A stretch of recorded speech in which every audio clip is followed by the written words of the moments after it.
Sound Art introduces an entirely new way to listen to music in your home.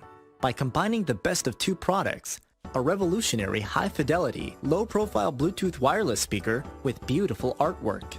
Select from a library of artwork or upload your own photos to personalize your experience. Sound Art ushers in an era of invisible, beautiful, and amazing sound throughout your home and redefines your entire entertainment system. The need to reclaim your floor space and rid your home of unsightly speaker boxes that need to be bolted to the wall is now a thing of the past. Our canvas is printed on high-quality permalite by Breathing Color. And select from our gallery or upload your own. Standard sizes include 16 by 20 and 18 by 24 canvas wrapped. Custom sizing is available, as well as surround sound options.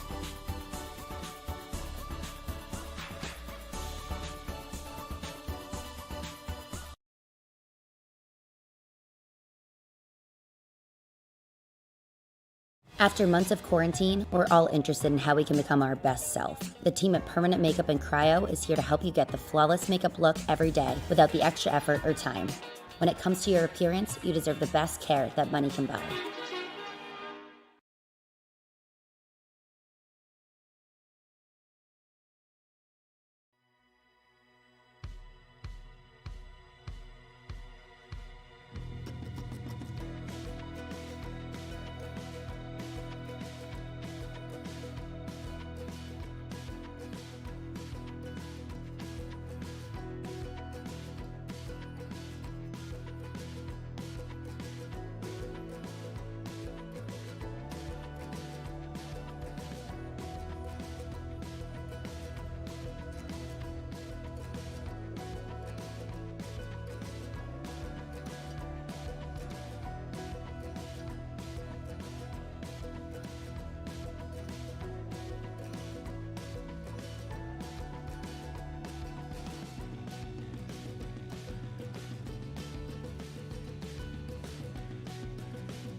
Four stops in, and the NORC iRacing Series continues to rumble towards the Season 13 chase. It's still early in the season, but already, drivers like Daniel Falkingham and Tyler Justice are hitting mid-season stride, while the rest try to catch up. Welcome to the NORC iRacing Series on Pit Stop TV. Andrew Cardinale with Emerson, Arden, and Joe Donahue alongside this evening, and Trey Shuttlesworth out and around the racetrack grabbing photos for us to enjoy on social media. We welcome you once again to our Facebook, YouTube, Twitch, and Twitter coverage as we get set to go for 134 laps in the Bluegrass State this evening. And we're in the virtual Sparta, Kentucky at the one, the only Kentucky Speedway. Emerson, we take a look around the 1.5 mile SMI facility, 2.4 kilometers thereabouts. 17 degrees of banking down in turns 1 and 2, and now flatter turns 3 and 4 gives us about 14 degrees of banking, a progressively banked front stretch, and only 4 degrees of banking down the back stretch. It's pretty well cut and dry, a normal cookie cutter, aside from the fact that the two ends of the racetrack are differently banked, but we're seeing that become a trend here as time goes on. Yeah, absolutely. I think, I forget who said it, but somebody made a comparison to, it's the inverse kind of how Texas Motor Speedway is, the new Texas Motor Speedway is, and I'm very excited because you get, two kinds of racing in those corners at Texas, but here at Kentucky, it's a little more, I guess, you're not on the throttle as much as you are at Texas, in the bank corner. 17 degrees of banking, that seems like a decent amount, and it is, you'll notice it, but it's not wide open. These drivers are going to have to really manage their tires in that corner, and then 14 degrees of banking in 3 and 4. It is so tough to get that car to rotate over the long run in 3 and 4. Yeah, I think, Emerson, one of the big things to think about is that back straightaway, a little bit straighter than the front stretch, so you get the chance to get that car up to speed a little more, and then you go into a corner that's got less banking. So definitely something these drivers are going to have to think about when they go into that turn as they go through the entirety of the race, watching tire degradation, all that good stuff that they have to deal with over the course of the runs that they race here at Kentucky. That's a pretty big factor, and I think the banking in turn 1 is going to let them get out onto the backstretch pretty quickly.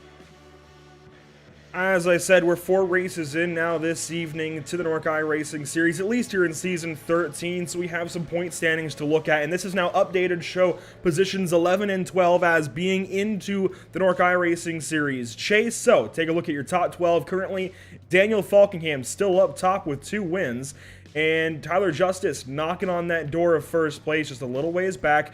Zoltan Hergzag, he currently sits in the 3rd position. I do want to mention, I do think I did miss the point total there for Falkingham's name, but the deficits are all updated. Falkingham actually has 171 points, but all the deficits from second on back, those are updated. So in that regard, they are all updated. These are current points, at least in terms to the race leader. So Zoltan Hergzag on the move after last week's run at North Wilkesboro. David Schutt, Tommy Gossett, they hold tough in the top 5.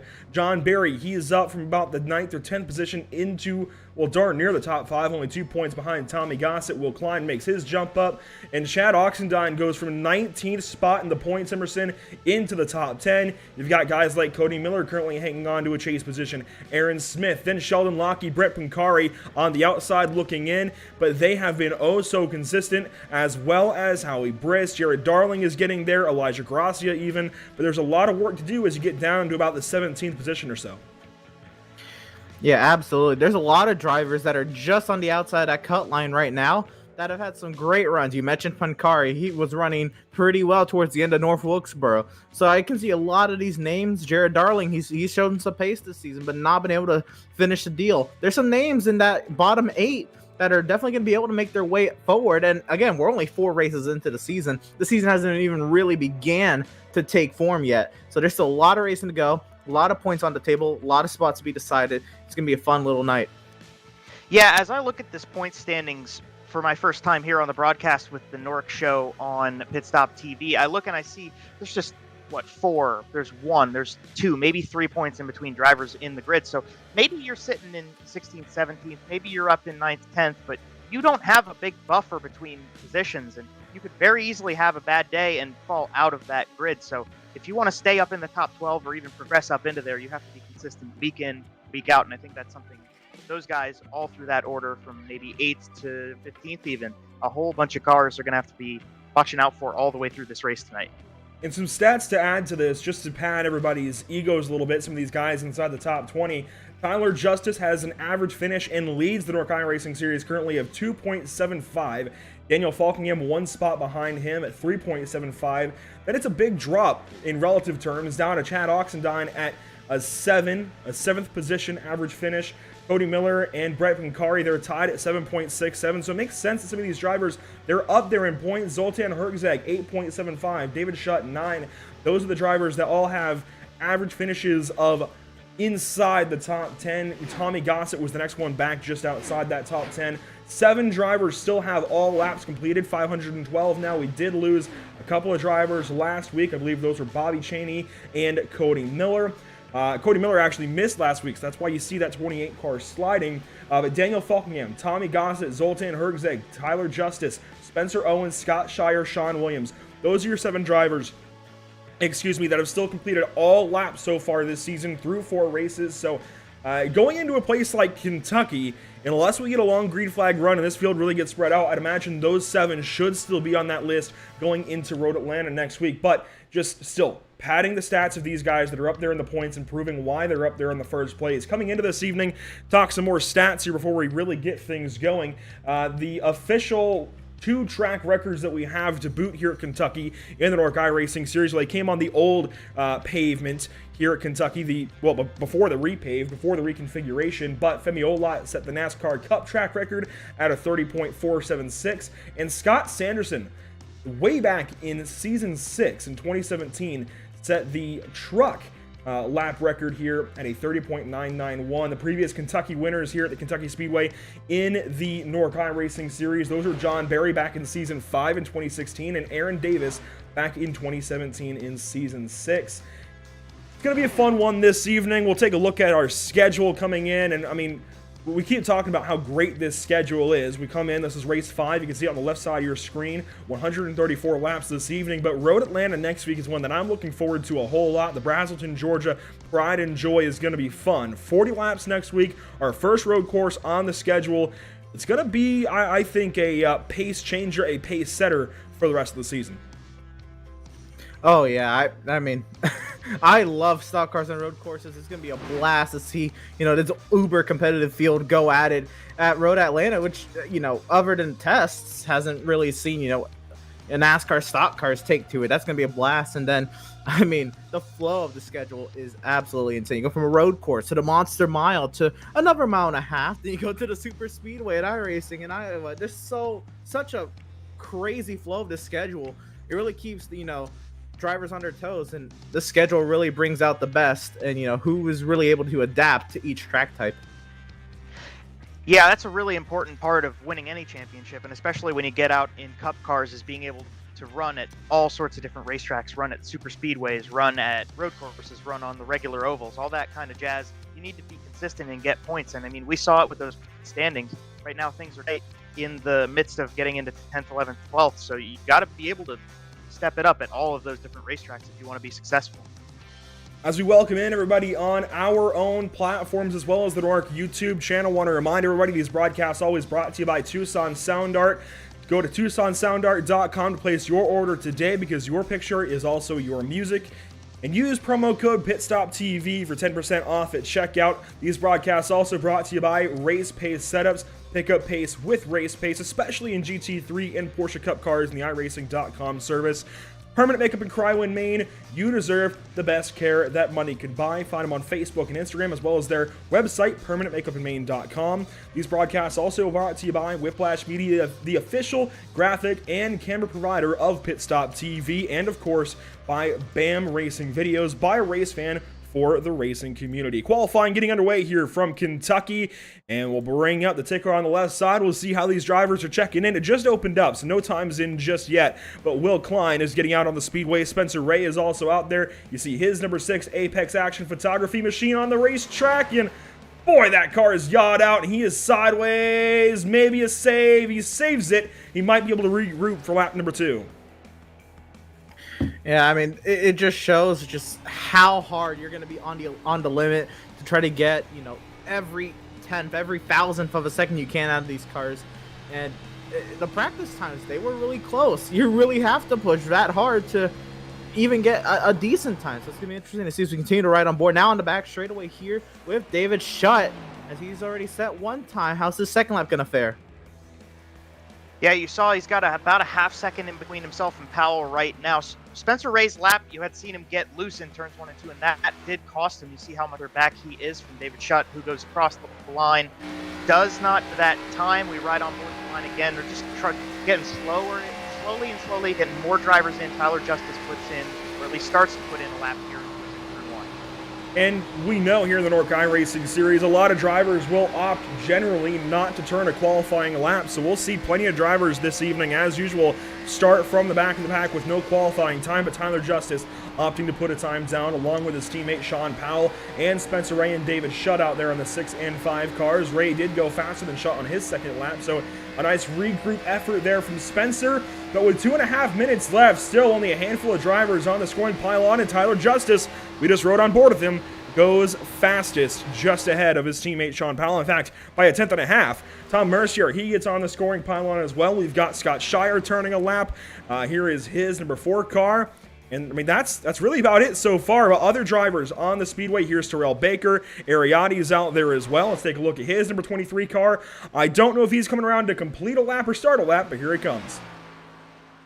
We'll watch Ariadne cross the line, and I believe he's starting a lap, so this is going to be a fun one to watch here. And he's going to really get down to that yellow line. Oh, little bobble in the center. We'll see if we can keep it up down the back straightaway, keep that momentum up. Coming down the backstretch, he will go. We come back to Fine, the 44 car going to come across the line right here. First lap underway for this machine.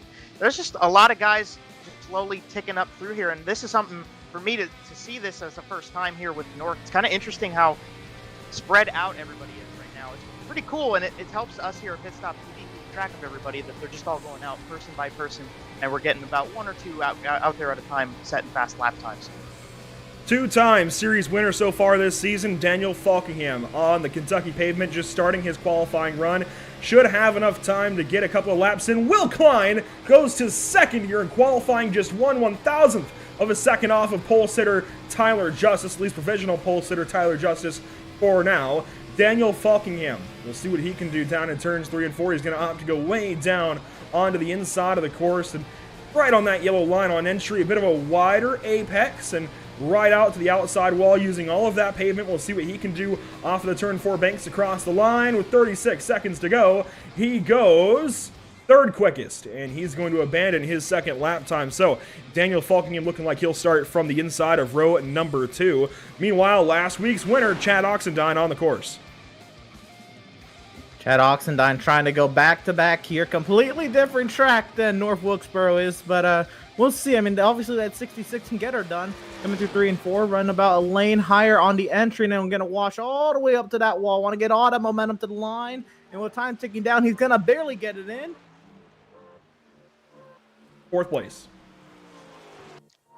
Fourth place there for Oxendine, and he's going to abandon that one as the qualifying time runs out, and we get ready to go tonight. Very exciting. Will Klein got that pole, but hey, there's plenty of race in this one, so anybody could get up there by the end of it. We'll walk you down your NORC iRacing Series starting grid from the Kentucky Speedway. Adding to the list of pole winners this evening, Tyler Justice, now the 5th different pole winner this season in the 5th different race, joining Sean Williams, Zoltan Herzeg, Daniel Falkingham, and Chad Oxendine on that list. And of note, the last 2 races, Michigan and North Wilkesboro, each time, the pole winner has gone to victory lane. We'll see if that changes this evening, or if Tyler Justice continues that streak and makes it 3 in a row to the inside of Will Klein for the start of this race.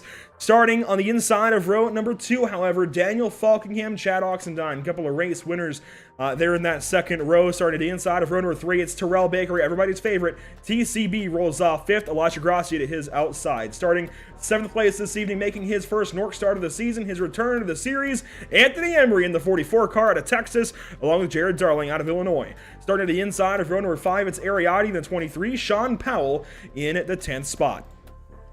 Row number 6, you're going to find a 6-car Spencer Ray. We saw his wild ride in qualifying. David Schutt was also up there. He finds his way back to the outside of row number 6. Row 7 will find Tom Mercier and John Barry. They'll be rolling off in row 7. Row number 8, we're going to find Scott Shire and Hayes Booth, trying to see if they can get some runs going this week. Find our way back to row number 9. It'll be Cole Fralick and Aaron Smith. Last time we were at a mile and a half, Aaron Smith brought out the only caution, looking to do a little bit better this week from the 18th position. And in row number 10, Bobby Chaney and Zoltan Herzeg round out the top 20. You roll back to 21st spot on the grid. You've got Cody Miller in car number 28, and Spencer Owens will be starting 22nd on his outside. You go back a spot further to 23rd. You've got Sean Williams in car number 89, and his outside in this row 12 will be Zach Lindgren in car number 85. Nicholas Coruscant in car number 30 in 25th, and 26th starting for Brett Tunkari in the 35 machine tonight. Roll back to 27th. You got Patrick Colby in car number 9, and on his outside, Josh Robin in car number 8, starting 28 on the grid. 29th is going to be Taylor Frey, and rounding it out, the top 30, that is Justin Ford in the 00 machine. 30 cars is all we've got this evening. We are ready to go racing from the Kentucky Speedway. 1.5 miles, 2.4 kilometers, the entire field of 30, getting ready to go at it for 134 laps, 200 miles the distance this evening. See these guys getting out onto the speedway for the first time, at least as a full and cohesive group behind that iRacing pace car. This is going to be a fun one, boys. I'm looking forward to it. Looking forward to our second kind of race of the meat and potatoes of any NASCAR schedule. It's a mile and a half. It's going to be fun, as always. I expect a lot of green flag racing based on Kansas a few weeks ago. But you know what? Anything can always surprise us, especially at a place like Kentucky. As we roll the field into turns 3 and 4, I'm amazed that we actually had a lot of great cars towards the top of the field, a lot of mixing up as well. I think I expected a lot of those guys that either didn't qualify or qualified a little bit lower on the field, maybe to be in that top 5, but we'll see how things go. As we get ready to go green flag racing, we'll turn things over to the NORC iRacing Series. Hype Man, TCB, take it away. All right, boys, here we are here in Hucky. Everybody be careful. It's a little slick out there. Gonna get a good old real slick.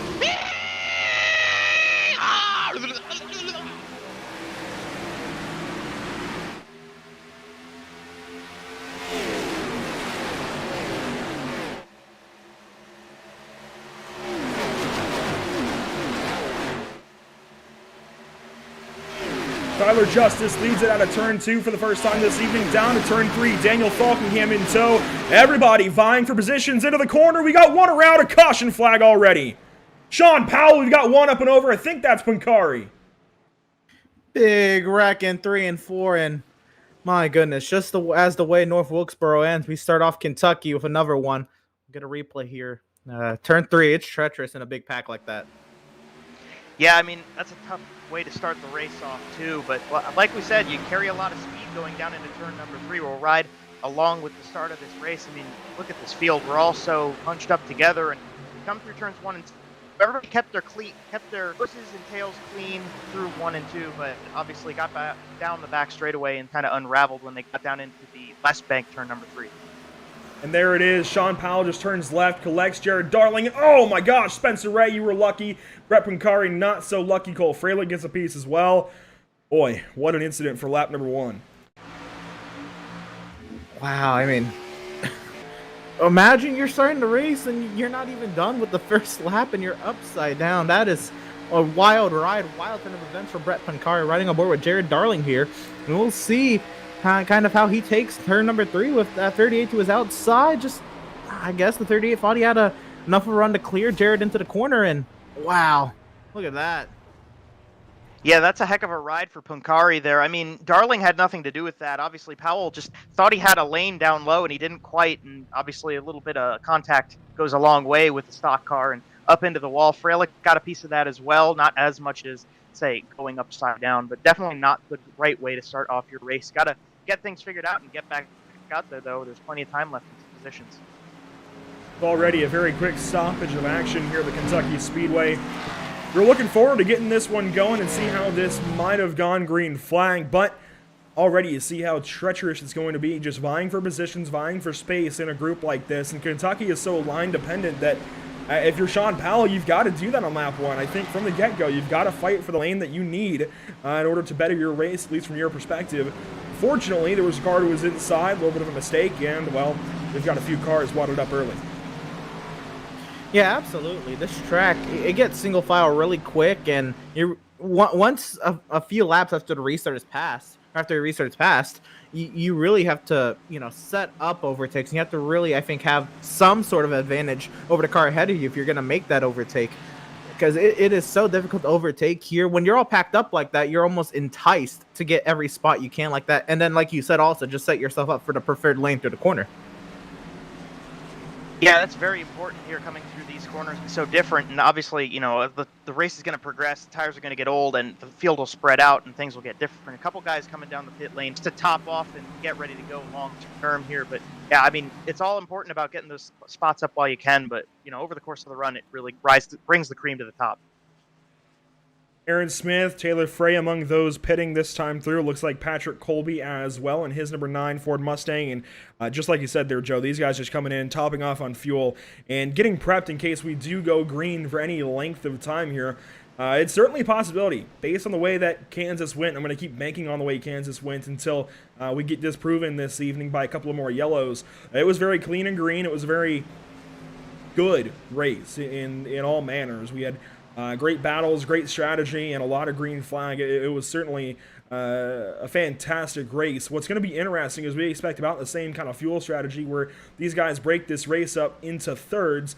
But if we get another caution flag, we could see these guys bank on possibly a one-stop strategy. It's going to at least have to eat up 10, maybe 20 more laps, but it's certainly getting us closer to that possibility. You're going to need about 100 to go, I think, before it's all that realistic, but if we can burn about 20 more laps, it's going to be something these drivers have to at least consider, at least plan for that possibility.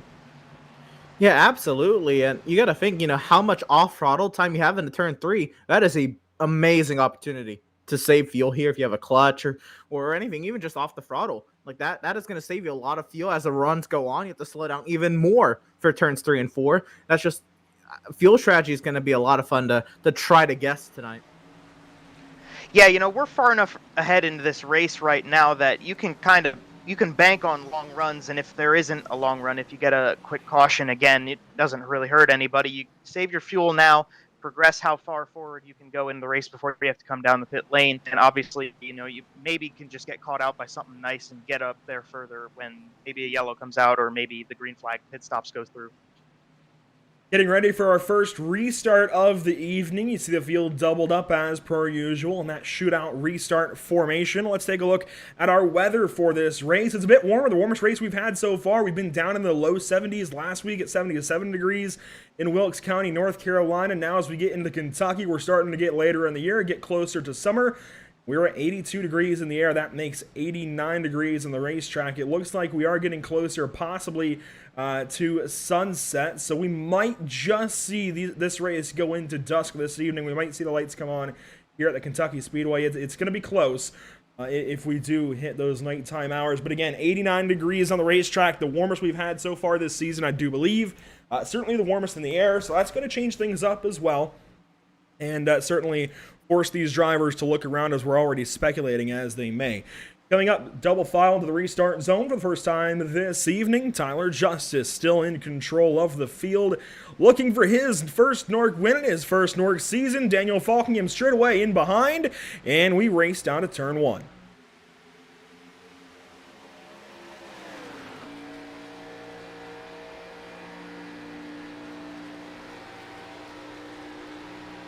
Falkingham digging the bottom side, staying right behind Justice, looking from the rear view camera of Justice's machine down to the corner, and the Chevrolet Camaro of Daniel Falkingham looking even lower now than Tyler Justice through the second couple of corners. Now to turn 4, Tyler Justice leads the first full green flag lap at Kentucky. And a wild restart at that, the way that Falkingham shot straight down from the outside lane to put himself in that position. And then Anthony Emery right up the inside. He was almost in the grass on that restart trying to get around Will Klein. That just proves how difficult it is to overtake. You're trying to get everything on this restart. We now right on board as we look at Emery trying to set up the overtake on Falkingham here off of turn number 4. Yeah, I noticed that aggression that Emery pulled on that restart to try to make up time and maybe get a little further up. Third place isn't bad, and if you can run here for a longer period of time, he was purple just before Tyler Justice set the fastest lap now past the line this time. Very good run right now for Anthony Emery, and sitting pretty right now, not the greatest line there, but sitting pretty in third place can kind of conserve that, run the pit strategy, run the fuel strategy, and maybe get a little bit than those guys in front of him. Seeing multiple drivers start to figure themselves out this evening, see what they've got in race conditions. Shut down to the inside now of Gracia out of turn 4 to complete lap number 8, riding on board with Tom Mercier, coming off of his best run of the season just yet. Even if the result wasn't the greatest, he showed signs of life last week at North Wilkesboro. We're seeing what he can do this evening, starting inside the top 10, still inside that top 10. I've got high hopes here for Tom Mercier and the 68 team. Ariati is in behind that number 23 car. He's got company from John Barry and more. And as I mentioned towards the top of the show, John Barry, one of the only winners here at Kentucky so far in the NORC iRacing Series, a Kentucky native. I'm sure he'd like to double up and go for 2 wins then at his home track. Absolutely. Got some work cut out for him as Hayes Booth goes to the inside here of John Barry. This is the battle for the 11th position. Booth will clear Barry, putting Barry back to 12th. But again, yeah, a lot of work cut out for him here. Now we look forward to this battle. This is continuing on between Gracia and Shutt. Shutt now maintain that outside. And if he can get the power down, he should be fine down the straightaway. No, Gracia will hold station, then Shutt will clear. Yeah, I was expecting Shutt to make that pass a little bit quicker than he actually did. Got a nice battle right here. It looks like Klein was trying to look ahead of Oxen. The backstretch still come. This look to the bottom. Maybe get a little bit of a slide type of pass on the inside into turn 3. He sends it low. and you got yourself a half of a pass in turn 3. Out of turn 4, they're still going to be side by side down the front straightaway. Well, and Oxendine just made that pass, and Klein tried to make it back. Now they stay side by side for lap 11, now lap 12, and Oxendine this time on the outside of turns 1 and 2, and Klein easily goes by on the bottom side. I think we'll see these guys possibly reverse that once more into 3 and 4. If Oxendine could just get a run, he might have a shot at it.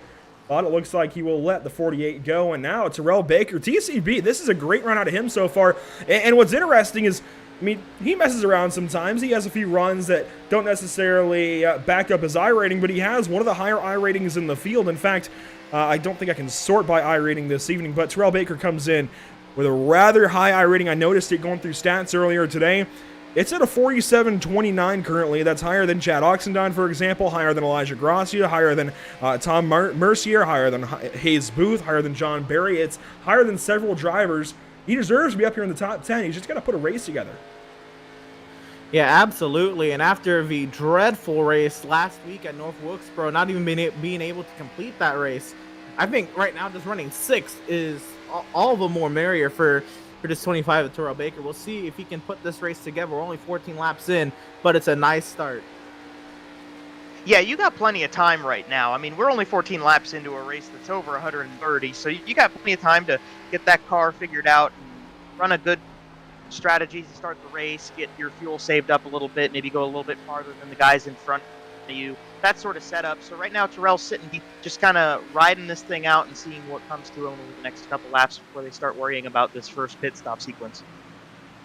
Seeing some battles here in the midfield, this involving guys like John Barry, Tom Mercier, Zoltan Herzeg, Hayes Booth, Ariati, Josh Robin, the list goes on of drivers involved in this big lockstep formation. And side by side for a couple of Ford Mustangs are Tom Mercier and Hayes Booth. Zoltan inserts his Chevrolet into the battle, and here comes John Barry to the inside of Zoltan, and we'll keep fighting as Tom Mercier going to separate himself from these bunch.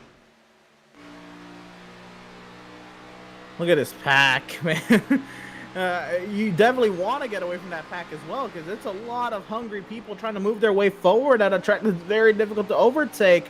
Some people may get a little aggressive with their overtakes. We saw kind of that happening at North Wilkesboro. Now I know the environment's different for sure, and you know there's a lot more incisiveness, I guess, at North Wilkesboro than there is here. But the aggression through this field is through the roof. And I think the quicker you can get away from that pack, the quicker you can kind of get into your own headspace and run your race. On board with Josh Robin here, trying to fight to the outside of John Barry. Robin trying to stick himself to that rear quarter panel of the 74 down to his inside. Doesn't quite work out, and he's going to relinquish that run, but maybe get it wound up a little bit out of turn number 2. He's right behind Hayes Booth, so who now moves to the bottom side. A little bit of a draft in front of him, but these guys all over the place. Kind of surprising to see them so aggressive right now. You think they want to try to conserve those tires, but nope, they're going for it right now.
Absolutely, and you gotta think, after getting absolutely just driven away from by Daniel Falkingham last time we were at a mile and a half at Kansas, I mean, this is a welcome sight for Tyler Justice, and also to his credit, just, wants to put one of these races together. We've seen him, run on the podium, and North Wilkesboro, ended not in the way he expected, or I guess anticipated, but nonetheless, he has had podium finishes this entire season, or podium runs this entire season, and just trying to put on that top step of the podium. This is going to go a long way to setting that up. Now, again, long race to go, well over 100 laps left, but you got to start by being out front.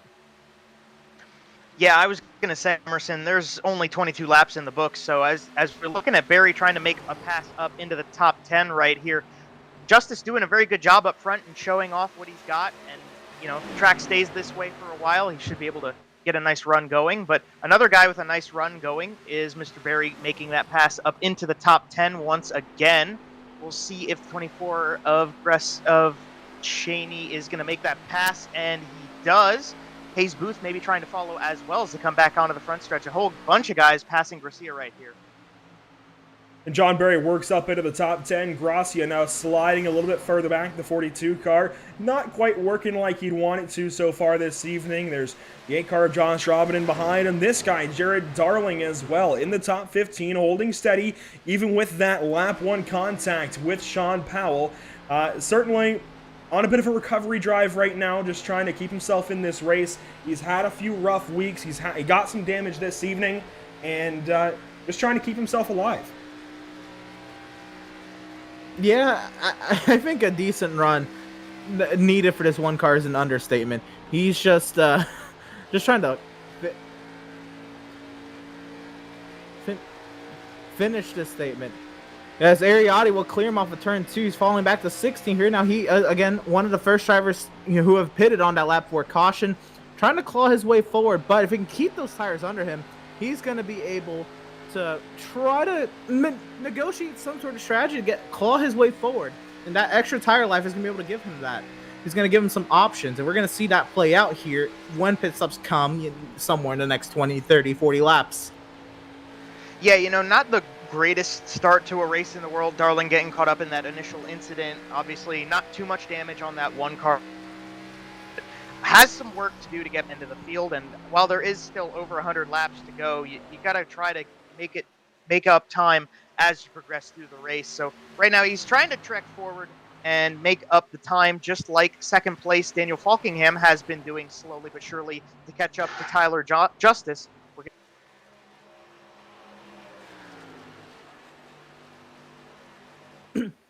Down the back straightaway, we continue to watch Falkingham. He's now closed that gap up, and maybe Tyler Justice's gap that was near 0.7 of a second, that's starting to fade away on this long run. It's now cut in half, and even getting even smaller. Falkingham showing his dominance over the long run potentially. He's going to close right up to Tyler Justice, but catching and passing are two completely different things at a track that's so difficult to overtake. We'll see what Daniel Falkingham's able to do. Yeah, right now the track, especially in 1 and 2, it looks like it's a one-lane groove down to the bottom side. So you're definitely only going to have a couple of opportunities to make up time going down to the bottom right here. You see Falkingham trying to get through the bottom side of 3 and 4 a little bit quicker than Justice. And I mean, it's been working for him so far, but once you get through 1 and 2, it seems like it's one lane. So that 20 car's just going to have to slowly trek up there and see what he can do over time. So we continue to watch the top 3 get tighter and tighter. Anthony Emery has also been somebody that just kind of keep clawing his way forward.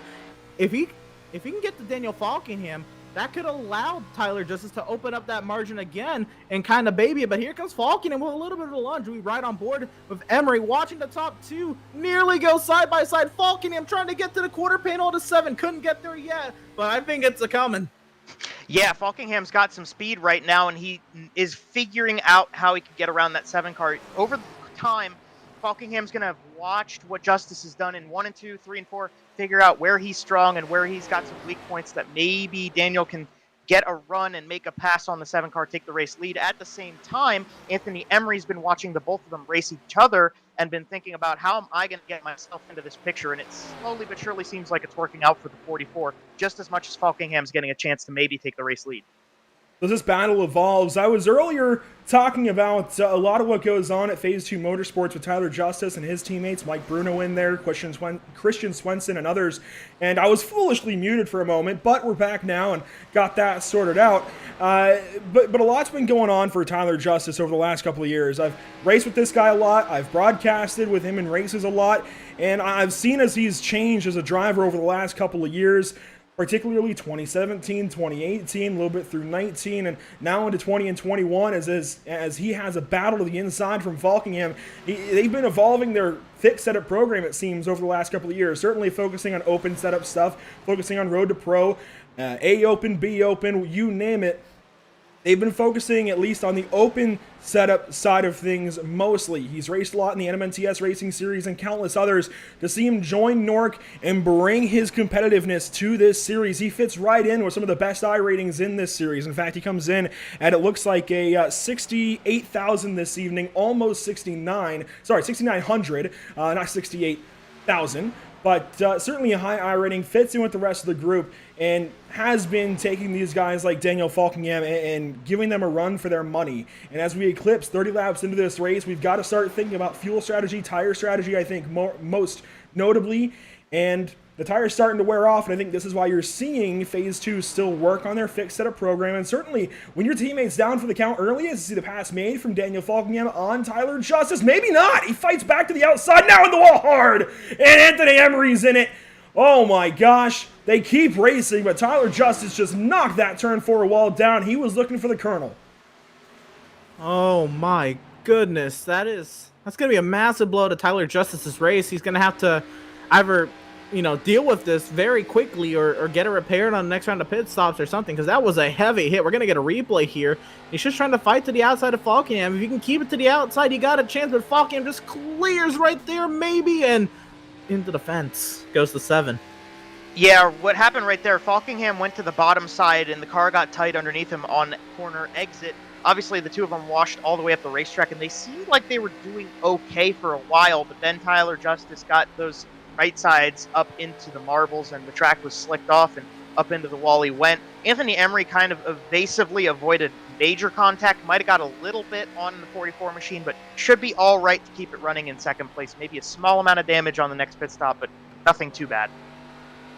And I think in that situation, Tyler's just got to lift next time. Certainly, hindsight's 2020. He's going to learn that for the next time through. But definitely the 7 car got it tight on the outside of Daniel Falkingham, and that is likely going to dash his hopes of winning this race. Now, it's not completely over for Tyler Justice. A lot of racing to go, but if this stays green, and if he has minimal chances to get that damage repaired and get back in this race, it's certainly going to be tough for him to finish any higher than he currently is in the 6th spot, now outside of that top 5.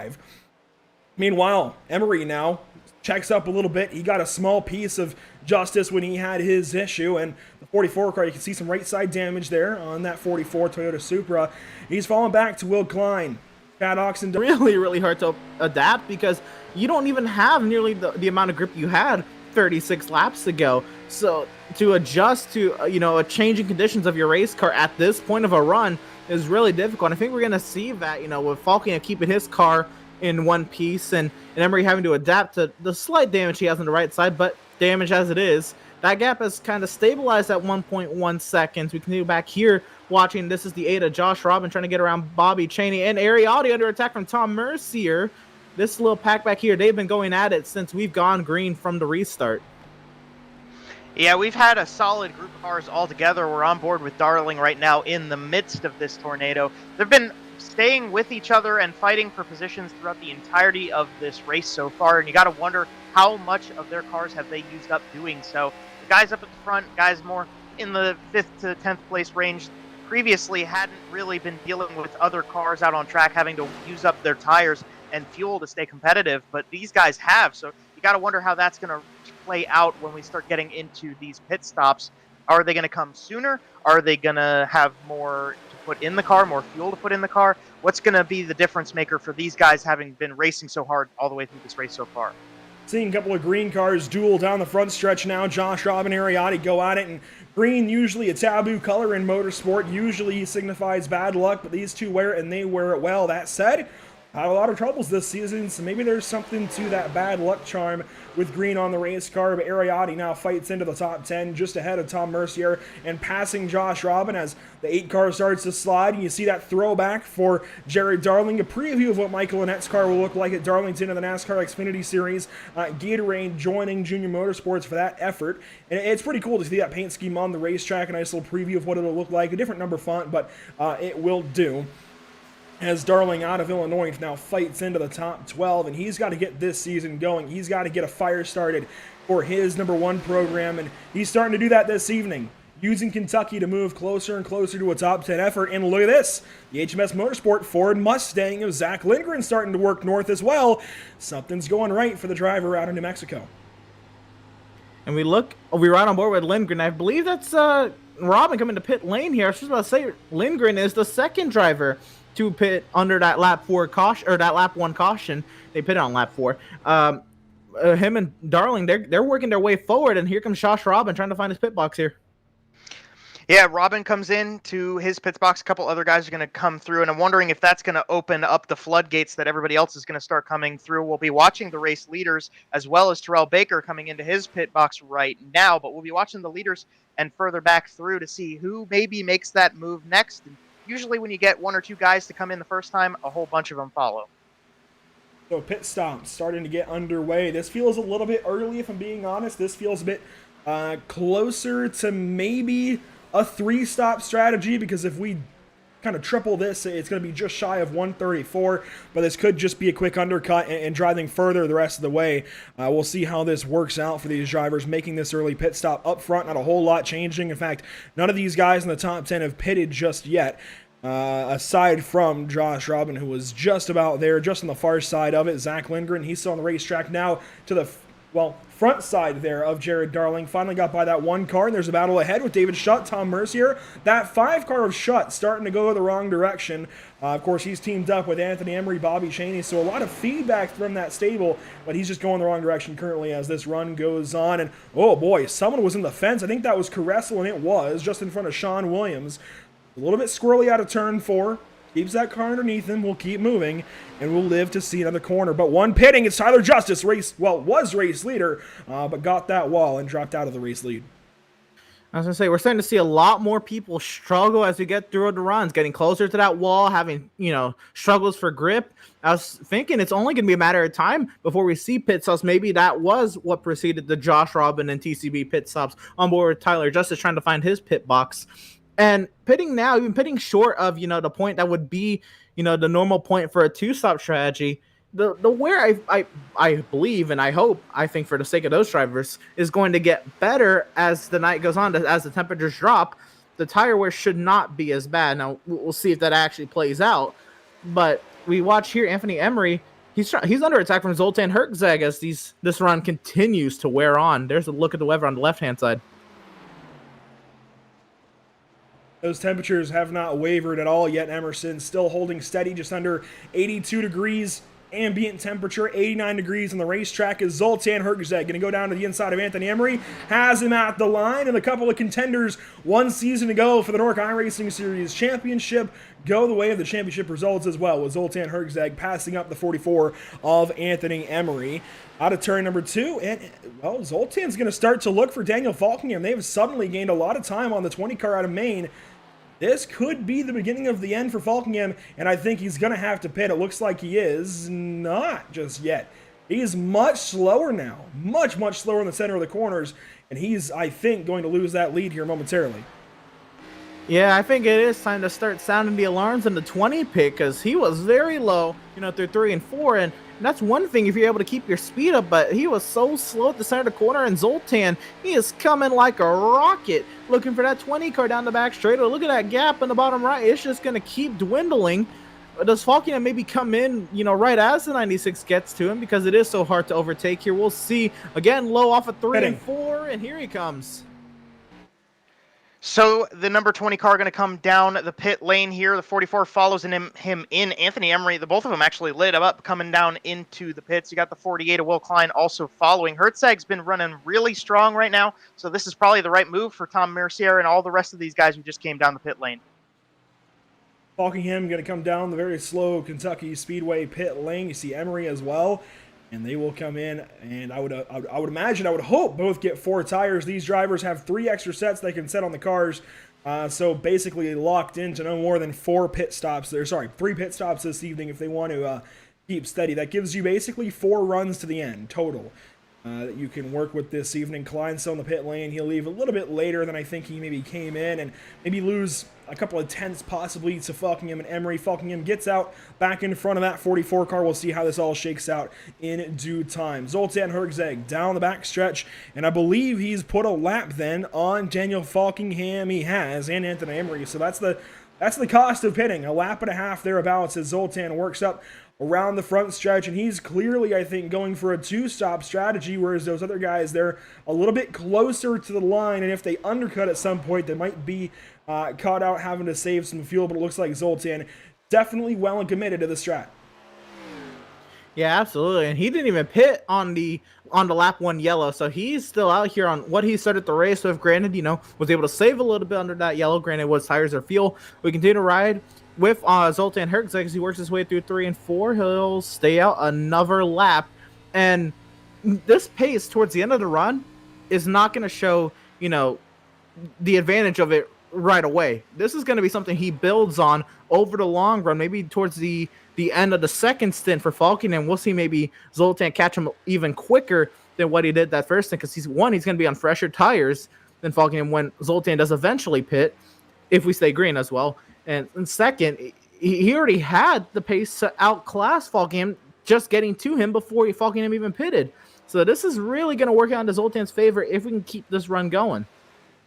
Yeah, I was going to mention that there, Emerson, that Zoltan at the end of the run seemed like he had that car underneath him a lot better than Falkingham and the rest of the guys that were up in front of him. He slowly trekked up through the field while everybody was coming through their pit cycles and whatnot. But, I mean, you talk about it, Andrew, a lap and a half is the commitment you have to make if you want to come down the pit lane. And if you go a whole pit stop less during this race, that's a whole lap and a half of a lead you could be able to build over the rest of these guys. So maybe what Emerson said, and it's going to build over time, maybe you give up a half of a lap over the course of the run, maybe even a lap over the course of the whole race, but by the end of it, you've gained a lap and a half back by not having to pit.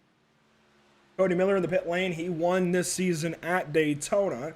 Missed last week at North Wilkesboro, but trying to recover a little bit, trying to gain some points. Jared Darling also in the pit lane. He's going to exit his box. Looks like somebody who was second place a few moments ago, John Barry, finally comes down the pit lane on lap 52 onto 53, and will take his 4 tires and Sunoco race fuel, if you will. And here comes Falkingham. This is how quickly those tires have benefited the 20 car. We'll see how things shake out. I like the possibility of trying to save that pit stop. I certainly am always a fan of fuel strategies, but I just don't know if it's going to pay off like maybe we're thinking, as Falkingham had to check up hard there in turns 1 and 2. And we'll go on by the 96 car of Zoltan Herzeg. Only time will tell how exactly all of this is going to work out. We thank you for joining us here on Pit Stop TV this evening. As always, a big thank you to our partners here at Pit Stop TV, Tucson Sound Art, Race Paid Setups, Permanent Makeup and Cryo in Maine, Whiplash Media, and BAM Racing Videos. Lap 54 now complete. 80 laps to go. Emerson Arden, we're still waiting for our leaders to pit. Yeah, at this point, I think they're making their bed. This has to be where you cut a pit stop out of this race, because Falkham's going to get such an advantage over Herzeg at this point that maybe Herzeg is not able to pull off that gap, and this really, I think, does have to be a stop out of the race, or hoping for a yellow or something to fall in his favor. But that 96, he was smart. He was smart last time at Kansas. We'll see if he can keep it going here at Kentucky. Yeah, if you've got the advantage from Kansas, I would think Kentucky would play into your favor. Herzeg, the end of his run really surprised and impressed me when everybody else was still out on the racetrack. But obviously right now, everybody else has come through the pit lane. They've got the fresh tires. They've fueled up on fuel. Everything's ready to go for another run here. But Herzeg's kind of just running out the ending stages of what he's already got. And we can see the lap cars just coming past, going flying through. The 96 car losing lapped cars behind him just quicker and quicker as it goes on. And we've only got 10 laps before we're halfway through this race. So I don't know, when do you cut the losses? And if we're looking to that driver for the Delta who has pitted, but is trying to chase down Zoltan Hergzeg before he makes his stop. Well, Daniel Falkingham is in turns 3 and 4. He's already back up into the top 10, in fact, in the 9th position. And we'll see when he crosses the line to complete lap 57. There he goes, actually 56 for him. And this is where Zoltan Hergzeg is. So that quickly, you see pretty much the length of the front stretch, maybe a little bit under. Maybe probably 2/3 of a front stretch so far for Falkingham over Hergzeg, which basically gives him, what, 3/4 of a lap that he's still going to make up. So that time, that delta that Hergzeg had when Falkingham pitted is quickly closing, and I think, man, it's going to be close by the time Zoltan Hergzeg pits. And then another thing you have to factor is you have the early caution, so you kind of have to factor that into your pit lap. If you're trying to pit at halfway, you have that caution, maybe go 68, 69, maybe 70 instead of pitting at 67 to kind of counteract, how much you may be saved under that caution. Here comes Sean Williams. So Sean Williams was running up in the top 3. He's going to relinquish that spot. Car number 89 is going to come down the pit lane. Will lead the way, wondering if maybe Zoltan will follow lead or will stay out a little bit longer. Another component of this that we got to think about is once that 96 car comes into the pit lane, or like Sean Williams right now, is you got Hayes Booth also coming through in car number 11. And there he is. Hergzeg hits the pit lane, car number 96. You got to think about, he's going to come out with fresh rubber now, so he will have the optimal runs. He should be faster than everybody else on track when he gets the 96 car back out there, but he's got a bit of an uphill to deal with right now.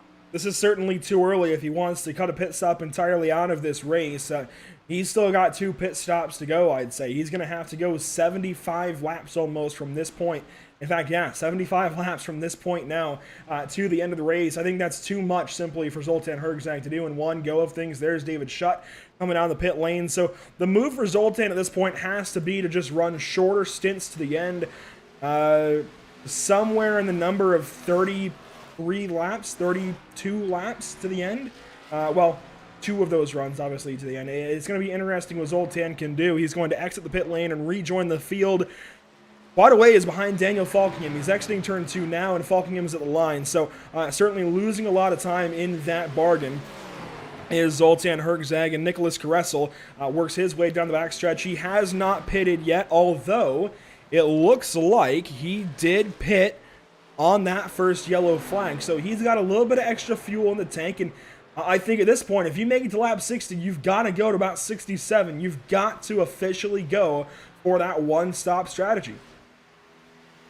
I think that's going to be the best bet here, is if you want any chance at getting, the highest spot you can at this strategy, at this point, you do. It's all too much to, try to make a second pit stop at this point, even if it's for just a splash. You're going to lose too much time on pit road. But if he's able to do that, it's going to be really interesting to see where he does cycle out, because he was down, deep in the midfield. Here he comes now, actually, on 62. So we'll see how this works out for Nicholas Caressel. Yeah, maybe if you get a yellow, it'll help you out, as we're on board with Spencer Owens, who was previously running in the 2nd spot. Now will take over the race lead and get a lap led. Falkingham is the car right behind him, not right behind him on track. That's Garcia goes around the outside, but in position-wise, Falkingham is behind him 1 second. You see that number just dwindling and dwindling, so you got to watch the 20 car kind of leading the pack on that other strategy to go one stop more, as it looks like Owens gets way low, way slow in 3 and 4. He's finally going to pit. I think he stayed out just to get a lap led, but again, I'm interested by this strategy. I think this is certainly just way too long, or just a few laps short of what could have been. Spencer Owens is going to come down the pit lane and relinquish that race lead. But actually, we can check the stats, and he does get that 1 lap lead. It's a bonus point, but I just don't know if that's going to pay off. If this thing goes green, it's certainly going to impact his finishing position. Maybe I'll eat those words, maybe not. We'll see how the race pans out. But Falkingham officially back into the race lead, and now that has all cycled out, he's already 16, 17 laps deep into this run. He's already got to start thinking about his next pit stop. Sometime about 20 more laps or so, we should see the 20 car back down the pit lane. But while this irons itself out, we will take a step away. As we reach halfway, we will take a quick side-by-side break. Don't go anywhere. Coverage continuing on Pit Stop TV.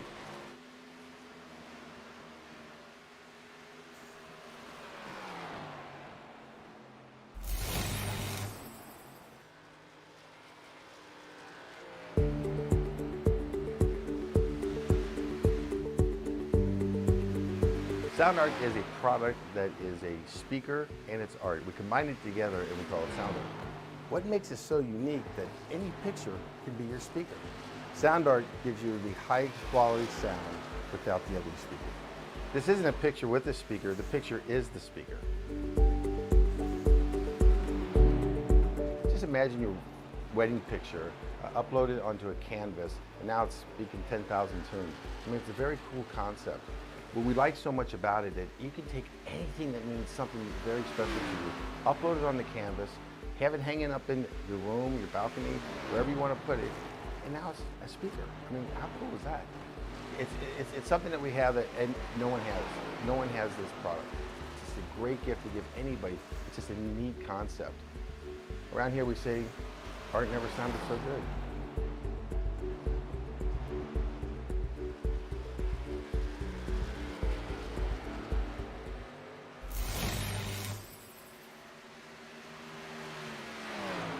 Have you found yourself trying to hide your joy because you're unhappy with your teeth? Your smile is the first feature noticed in an interview, on a date, or in family photos. We want you to be able to shine bright as your best self, and our teeth whitening system is the perfect step toward restoring your confidence. After months of quarantine, we're all interested in how we can become our best self. The team at Permanent Makeup and Cryo is here to help you get the flawless makeup look every day without the extra effort or time. When it comes to your appearance, you deserve the best care that money can buy.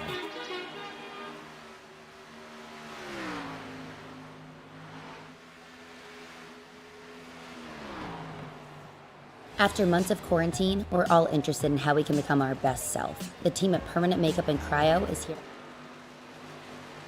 Thanks for sticking with us there. As we took that quick break, stepped away, got a drink of water. Falkingham led at halfway, as you saw. Nothing's changed, although there is a battle brewing back here.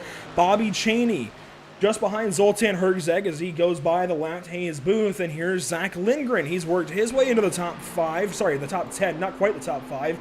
He's not too far back, though. He's only in the 8th spot here. Emerson is certainly working his way north, along with guys like Bobby Cheney and Ariati, just continuously working through the field. Zoltan Herzeg working on his run back through the field as well. Yeah, absolutely. The run for me, I mean, we ran more with Lindgren, by the way. He was one of those who put on that lap 4 caution. I believe he is now the highest running of those to make the extra stop Lindgren as he is. And this could pay off. That fresher rubber at the end of the run, we saw how it paid off maybe for Zoltan just managing it, but Lindgren actually having that rubber, he moved up quite a few spots. He's 4 spots ahead of Jared Darling, who he was behind before pit stops. And then Zoltan Herzeg, man, he is 10.5 seconds and quickly dwindling behind Daniel Falkingham, and he is running nearly a second faster. That could be a lot of fun to watch. Yeah, I've been watching Lindgren over the course of this race, and the 85 just slowly trekking spot by spot up through the field, and we're past halfway, so we're getting up to the point where Lindgren's in the top 10 looking for a top 5, and I think that we can see the 85 go further, but I mean, Herzeg's just on a roll right now. 96 car has been fast. There's no more you can say about it. Don't sugarcoat it or don't over-exaggerate it. It is a fast machine. Right now he's got the fresher rubber. The 96 car is moving spot by spot, goes around the outside of John Barry, and just getting closer and closer to the number 20 once again, maybe shaping up to try to take back that race lead in a handful of laps. It's somewhere to the tune of a 12-13 lap difference for Zoltan Herzeg to the rest of our race leaders, Daniel Falkingham, Anthony Emery, Chad Oxendine, Will Klein, the 4 drivers ahead of him as he lifts out of the throttle for a moment there for Justin Ford into turn 1, and you see the gap is just dwindling. It's very quickly closing, I'd say, in relative terms. I mean, that's a quick close up to Will Klein. He's taking a tenth or so off every few moments, and you see there goes another half tenth as he just continues to reel that 48 car in. So Zoltan Herzeg is certainly working his way up, but I still just don't know how this is going to work out for him, because at some point that advantage is going to equalize, right? Unless he runs this run again very, very deep and loses even more time as these guys pit, I really don't know how it's going to work out for him yet. We've seen it happen before, I'm sure, but it's interesting. Going off strategy, certainly you have to do it if you want to better somebody, just like when you're battling somebody, you can't run the same line and expect to pass them. So I like the move, I guess, in that sense, for Zoltan Hergzeg to change things up. I'm just not exactly sure how it's going to work out for him just yet. Checking in on some other battles throughout the field, David Schutt is just in behind Spencer Ray. And these guys are ahead of Elijah Gracia, so they're just inside of the top 20. Scott Shire is back here as well, Nicholas Caressel. Sean Williams, he has sorted himself into the 16th position so far. Cody Miller ahead of him in the 28 car. Terrell Baker, TCB, keeping things nice and quietly clean in this 25 car, and just riding around currently into the 14th spot. Yeah, TCB, just trying to see the end of this. We go back to Kansas, man. He was, I think he was letting people by, but he was really riding that high side those last 20, 30 laps and out of control. So I think here, first of all, being on the lead lap is huge, but just keeping himself in this race is going to do wonders for this 25. We'll see what he can do. We'll see maybe if there's some sort of strategy move he can maybe improve out of 14th. But right now, this, just finishing this race would be phenomenal for Terrell Baker. Hey, and you got to play it week by week. I mean, take the small wins, take the small opportunities to learn to get better, and hope, you can put it to the test the next time you get a chance. You got a couple cars on screen just battling it out and running together. Lindgren has these two guys right in front of him to deal with. He's got Cheney in his sights, so maybe we'll see Lindgren get one spot further up and get around this car. Maybe he can start trekking more towards the top 5 in due time. Meanwhile, Will Kleiman is starting to close in and on the 66 car of Chad Oxendine, and this gap is also slowly closing. So as Klein has to start wondering about when Zoltan might catch him, well, Will is starting to catch up to Chad, and this is going to be an interesting three-way battle, I'm sure, once Zoltan catches up. I'd imagine the gap from the 96 to the 48 is closing faster than the gap from the 48 to the 66, so as those two differently sized gaps meet in the middle, I think we'll have about a 3-car battle here very, very soon between Oxendine, Klein, and Hergzeg. This could be very, very interesting as these 3 different strategies meet. Oxendine and Klein off-cycle by about a lap, but then it's 13 laps back to Zoltan Hergzeg. Yeah, and we've seen, the advantage Hergzeg has had on the leaders diminish. I mean, he's still half a second at this point, but he's not gaining at the rate he was, and we knew this was going to happen, as he put laps on the tires. They're not just, going to magically perform like, they're fresh tires. But we're going to see this equal out, and, as he gets the, harder or higher up competition, it's going to get even more difficult for him to overtake that competition because his tires aren't as fresh. It's going to be really interesting to see if Zoltan's going to be able to keep any sort of advantage by the time he gets to these two. Yeah, I agree with that 100%. And what we're seeing out on the track right now, dynamically, you've got the tires wearing out. So the guys who've got cars that are a little bit better underneath them over the course of the long run, they're starting to come up to the front. You've got guys like Hergzeg who pitted later. As you see, Will Klein dive down to the inside of Oxendine. Is he going to make that pass stick? He gets by in the middle of 3 and 4, and he doesn't fade up too high, so he's going to move up. Will Klein now into the top 3, but there's a lot of dynamic things going on, changing the pace of every race car out on this track, and you're just starting to see it culminate into some nice battles on track. And it looks like, Will Klein certainly got to Oxendine a whole lot quicker than Zoltan got to either one of them, so that battle kind of fizzes out quicker than I thought it would. So Oxendine loses that 3rd position, falls to 4th, but still in the top 5, which I think is a fantastic way to back up a race win at North Wilkesboro 1 week ago. The sun is setting here at the Kentucky Speedway. You can see the sky is getting a little bit darker, the sun getting a little bit lower in the sky, and we've got that kind of golden hour look around the 1.5 mile Speedway Motorsports Incorporated facility. Boy, does it look good here on the iRacing.com sim. It's recently been remastered, repaved as well. A whole lot has changed here at Kentucky on iRacing, but it looks fantastic. Daniel Falkingham, if you're just joining us, leading this race. He's led now 35 laps across the line that time by. He's on an earlier pit strategy. In fact, he'll be pitting any time now. Much earlier than Zoltan Hergzeg. We're watching climb up through the field, and he's going to catch Chad Oxendine here in a matter of moments. Tyler Justice, he started on pole, led the opening lap until he made a mistake, caught the wall, and a caution flag comes out, and this changes everything. Elijah Drew Gracia, no nose on that HEV Ford Mustang. A lot of trouble for him down the backstretch. Well. First, let's see what happened to Elijah Gracia. But like you said, this changes everything. This strategy is kind of all been thrown out the window. But here's the replay. Gracia is back here. He's following. That's the 6 of Spencer Ray down the front straightaway into turn number 1.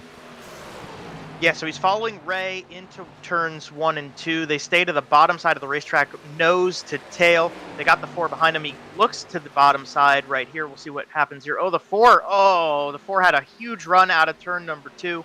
Unfortunately, Garcia just got pinned, got turned. Nothing he could do in the 42 machine. Unfortunately, hits the wall pretty hard. A lot of damage on the front of this one in the late stages of the race. Not what you wanted to see at all.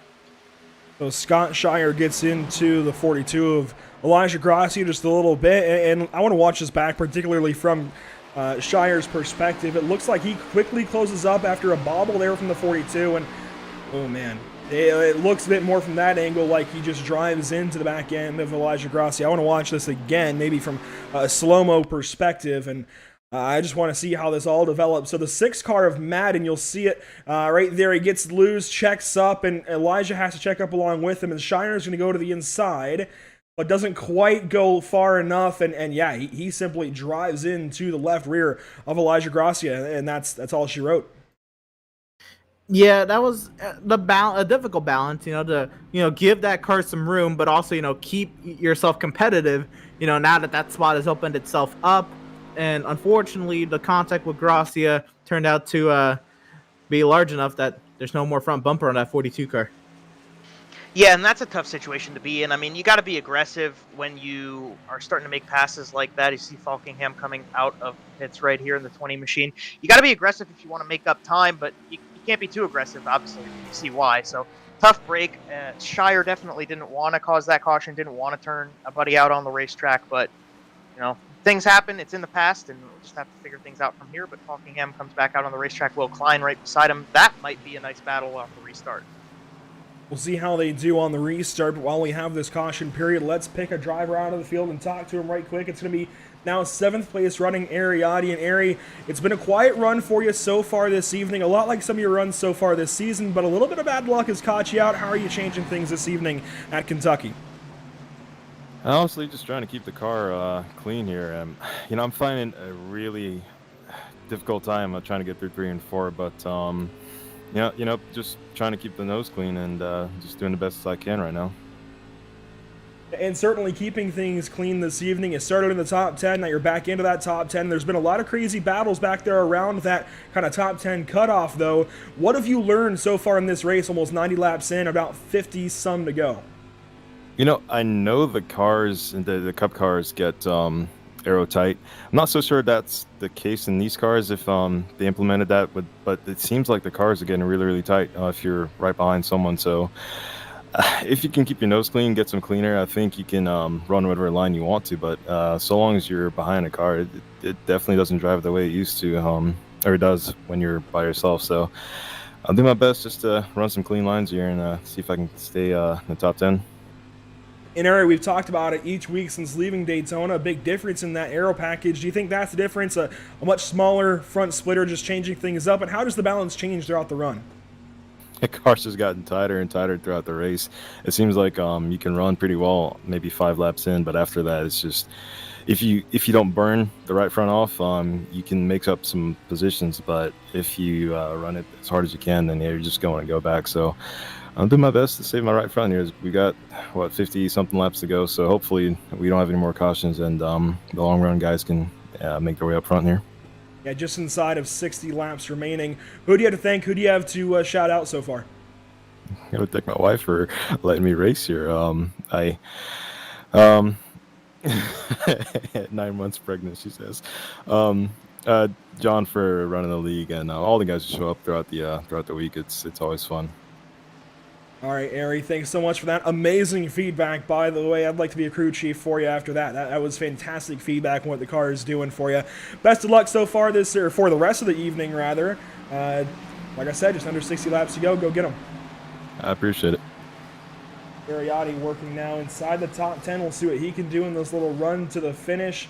Just over 50 to go. It's kind of in that in-between spot, guys, where maybe you can go to the end, maybe you can't. I think it's up to the tires. Obviously, the fuel has been proven to be able to go over 50 laps. In fact, almost 60.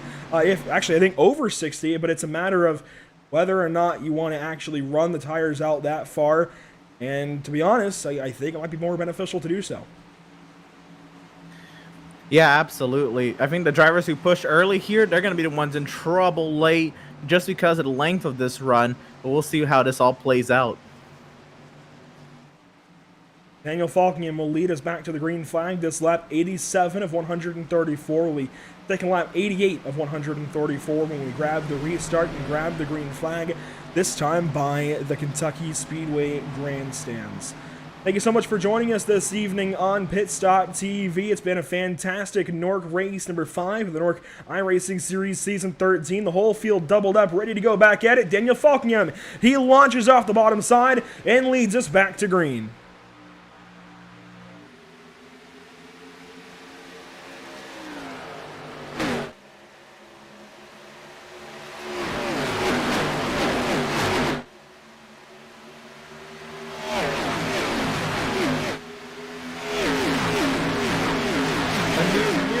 The restart between Will Klein and Anthony Emery. Will Klein clears up the second now. Does he have anything for the Daniel Falkingham driving away from him already 3/10 after one lap? Good start there for the number 20 machine. Will Klein getting on pretty well in second place. Anthony Emery holding on in fourth. And then you've got Hertzeg, whose whole ordeal is just completely different now that this caution has come out. Nice little battle. Oxendine on the outside of John Barry. Those guys, whoa, they're getting all squirrely down the back straightaway.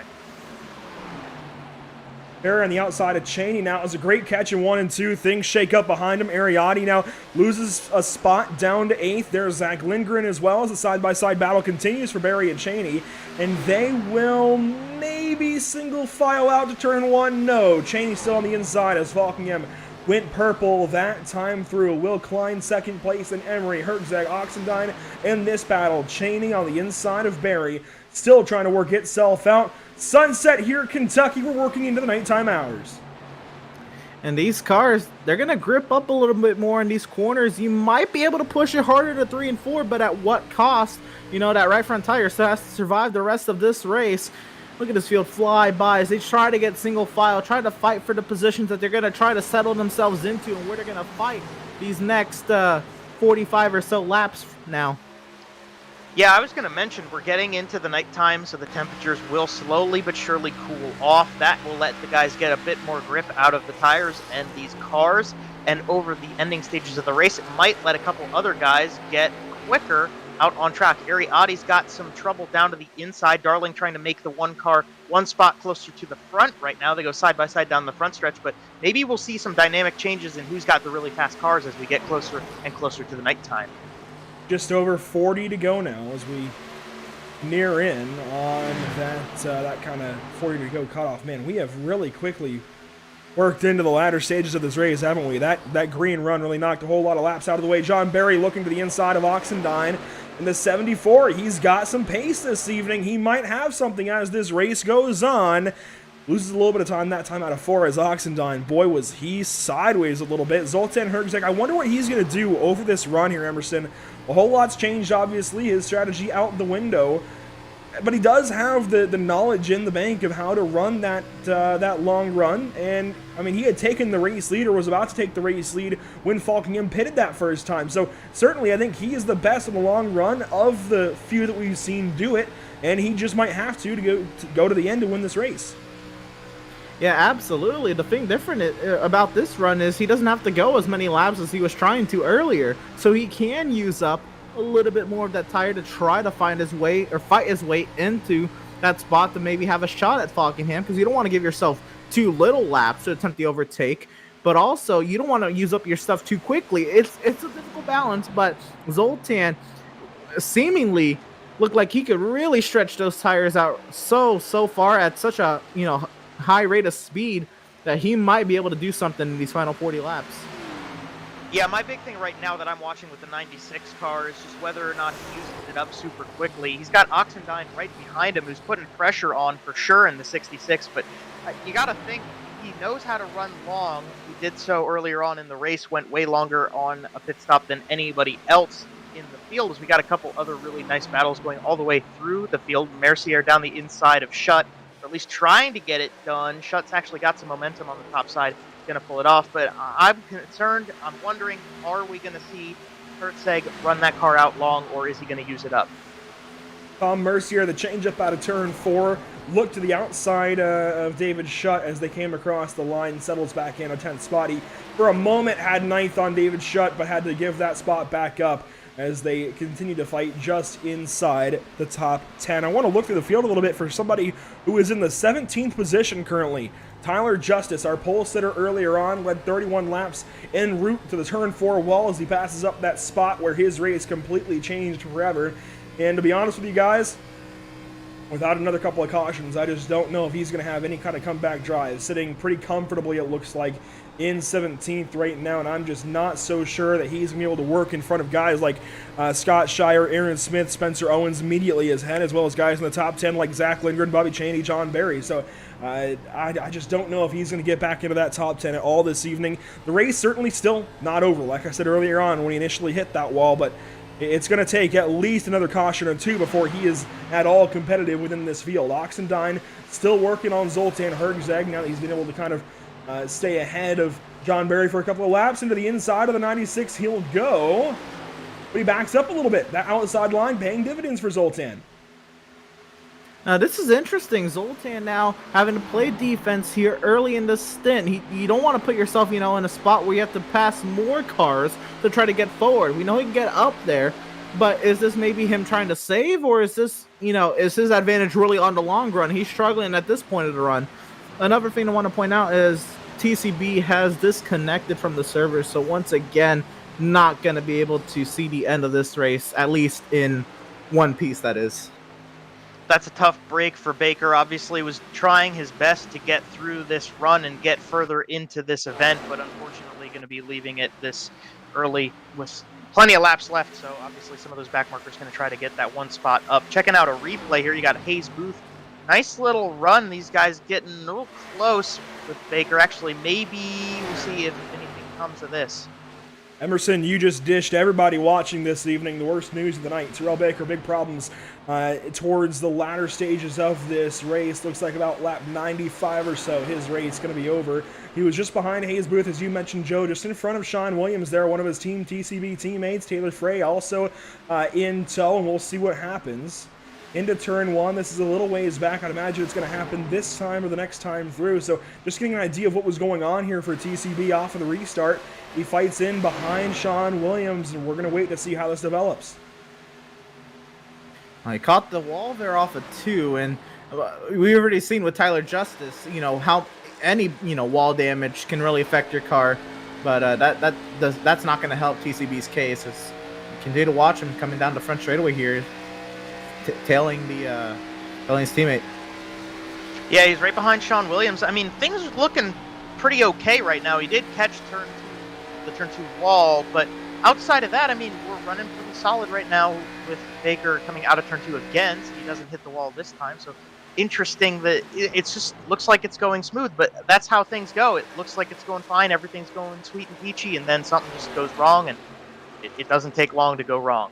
And he loses some time that time to Taylor Frey, and I think this battle might be what dishes him his misfortune this evening. Taylor goes on by, and TCB has to give that spot up. He's now dropped into 25th on the running order, and he had just exited the sim when we took this replay as well. Boom, right there into the wall, takes a lot of damage there, and I think the frustration getting to him, just annoyed that he got the wall like that and tore up the right side of his race car, and decides that is it for him this evening, and he will be done for the race. Daniel Falkingham leads now the far side of lap 100. He's got 6.5 tenths thereabouts to Will Klein. Anthony Emery another second back. Oxendine there as well, as Barry and Lindgren go at it. Chaney in this mix even. Look at that, nearly 3 wide down the front straightaway. This is Lindgren trying to move his way further forward. We've seen him really come out of the back of the pack by pitting on that first lap caution. He's now trying to get his way into the 6th position, maybe have a shot in the top 5. We look forward now to Oxendine on Hertzeg once again. Hertzeg keeping the momentum, keeping the spot for the time being around the outside, but Oxendine really starting to show what he's got on the 96. Yeah, you know, right now the 66, Oxendine's kind of sitting in a spot where you got 30 circuits around the track left, so you got 30 more opportunities to make up time, and it is starting to get close to crunch time. It's starting to be, I don't want to be in 5th place anymore. I want to maybe be in 3rd place. So right now, Oxendine trying to maybe turn the afterburners on a little bit, make up these few spots, and try to trek forward so that when we get closer to 20, even 10 laps to go, he's in a spot to get Will Klein, maybe even past Daniel Falkingham, and get up to the front. Emery there is 3rd position, Zoltan now 4th, Oxendine 5th, and the battle rages on between these 6 cars, albeit in their couple of little trios, as Lindgren got ahead of the 24 of Cheney, but is still behind John Barry for the 6th spot. The 74 car runs, and Lindgren there in 7th, certainly making some noise this evening. His best run so far, I'd say, in the NORC iRacing series, changing things up. He's had some bad luck come his way as well. He got that first top 10 at Kansas right out of the gate, certainly impressed there. But then along the way, Michigan did not go well. He got turned into the outside wall pretty early on in that one. And last week at North Wilkesboro, man, he had some great runs going, Emerson, but every turn of the way, it seemed like some kind of treachery was up ahead, got taken out of it a couple of times, stayed in it for a decent finish, but not a top 10 like he would have wanted. This evening, though, he's got a lot more speed. He's following one of the best in the business, just past one of the best in the business, in John Barry and Bobby Cheney, respectively. Yeah, and there's still some time. He looks like he has something for John Barry. The top 5 may not be out of the cards as the drivers work their way by to lap the vehicle of Cole Freilich. Zoltan has made his way into 3rd over Anthony Emery. Zoltan coming on strong, and I was wondering about this car. Was he going to be able to hold on to it all the way to the end? And I mean, we got plenty of time left, don't get me wrong, but it seems like the 96 kind of coming to life in the mid stages to where the tires start wearing off a little bit. Wondering if that's something that Hertzeg kind of was prepared for in this run. Obviously, he ran way longer in his first stint than all these other guys, and maybe he's just got it down that he knows how to keep the tires underneath him longer, that he can stay strong and stay faster longer than Will Klein, Daniel Falkingham, maybe get up to them, maybe make a run for the race win. And it's worth mentioning, Emerson, that after North Wilkesboro last week, for the point's sake anyways, Zoltan Hertzeg and Tom Mercier were handed penalties. In fact, they were disqualified from last week's race. They lost both of their finishes after intentional incidents. We saw it with Zoltan Hertzeg and Cole Freilich. We missed Tom's incident, unfortunately, but Zoltan Hertzeg is working against that penalty now. He is working to gain those points back, and certainly impressing this evening. 3rd position now. He's closing in on the race leaders of Daniel Falkingham and Will Klein. And also, last week was Will Klein's first opportunity to pop up into the race lead. So, as the mid-season approaches, as we get to that kind of groove, and these drivers starting to come alive like we need to, and as we get closer and closer to just 20 laps to go, the 96 is coming alive under the lights. Absolutely. I mean, what would it mean to him to get it done after, what happened last week with him and Cole Freilich, and then the penalty? Like, if he was able to close the deal here, I think that would make up almost completely for North Wilkesboro. You can throw that away if he's able to get done here, but he's got 2 very competitive, very fast cars to work his way through. We've seen him have the pace to, but again, catching and passing, 2 different things. He's also got to still catch Will Klein. Emerson Arden, you just stole the words right out of my mouth. Passing, catching, 2 completely separate instances. Worth noting, Hertzeg is almost to the point where he is just as close to Klein as Klein is to Falkingham, actually going to surpass that soon hereafter at least. We'll be able to pass that point, but Will Klein slowly kind of trekking up to Falkingham at the same time as Hertzeg's catching these 2. So this is a 3-car battle right now, and as we get closer and closer to the end of this race, these guys just seem to be bunching up. It's kind of like a slinky. They're going to get back together, and we might see some great racing coming up here in just a few laps. And Anthony Emery is not out of this either. If they start battling up ahead, he could bring his number 44 Toyota Supra into the mix. He's certainly sitting there and lurking. If something happens, even Chad Oxendine then becomes part of the conversation. And John Barry, Zach Lindgren, Bobby Chaney, they're still in it. David Shutt even back here in the ninth spot. Although he's got company from Daytona winner Cody Miller off into turn 3. Side by side, couple of supers will battle. I like the ring of that for Cody Miller as he works his way to the inside of David Shutt. Oh, so tight. Out of turn number 4. But I don't think they made contact. They'll continue on. Shutt holds on to 9th. If they didn't make contact, I wouldn't have wanted to try to slide a piece of paper in between those two cars. They were so close coming through 3 and 4, but obviously Shutt makes the pass complete, gets Cody Miller in his rearview mirror, which I don't know how much better that is for the psyche of the driver of the number 5 machine, but better on the racetrack is Cody Miller going to dive way low contact there in turn 3, maybe a second time in turn 4. Definitely contact that time. A little bit of a love tap to the left rear of Shutt's machine, and they'll do some more battle down the front stretch. You can see Shutt has kind of gapped Miller a little bit, blinks out a tiny bit there across the line, but they'll keep battling. Miller to the inside, can't quite get there, but I'm noticing something is changing up ahead. There was a certain white and multicolored Ford Mustang to the inside of a blue Chevrolet Camaro. Lindgren's still looking to the inside of John Barry, and I think if he can get that spot, this completely changes the dynamic of these 4 or 5 cars here, because we might see something out of Lindgren. We also might just see those two back up from guys like Chad Oxendine and Anthony Emery, and maybe they are pressure-free to start digging on Zoltan Herzeg and Will Klein. Now to the inside of 20 laps to go, the top 3 narrow. Yeah, I was about to say, the top 3, that's about the distance that Daniel Falkingham had over Will Klein about 10 laps ago. Now the top 3 are within those 7/10 of a second between them. We'll see Will Klein holding station in second, not really losing time to Falkingham or really losing a whole ton of time to Herzeg. They're all running very similar lap times as they cross the start-finish line there. So this is going to be difficult. You know, it's all about this dirty air at this point, and who can keep it clean for the next 18 laps. Yeah, you definitely don't want to make a mistake right now. You've worked this whole way through 117 laps. You're sort of getting to the point where you're in position, and you can't put a foot wrong now. I mean, Falkingham, Klein, Herzeg, they've all put together really excellent races up to this point. Evidently, they're very tightly packed right now. They've got very competitive cars underneath them, and now would not be the time for a mistake. But Falkingham still holding on very strong at the front end of Klein with Herzeg just behind. This is a pretty nice battle. They're getting within 0.6 of a second in total. I got one pretty big statement out in the chat on the NORC YouTube channel saying Klein is going to win.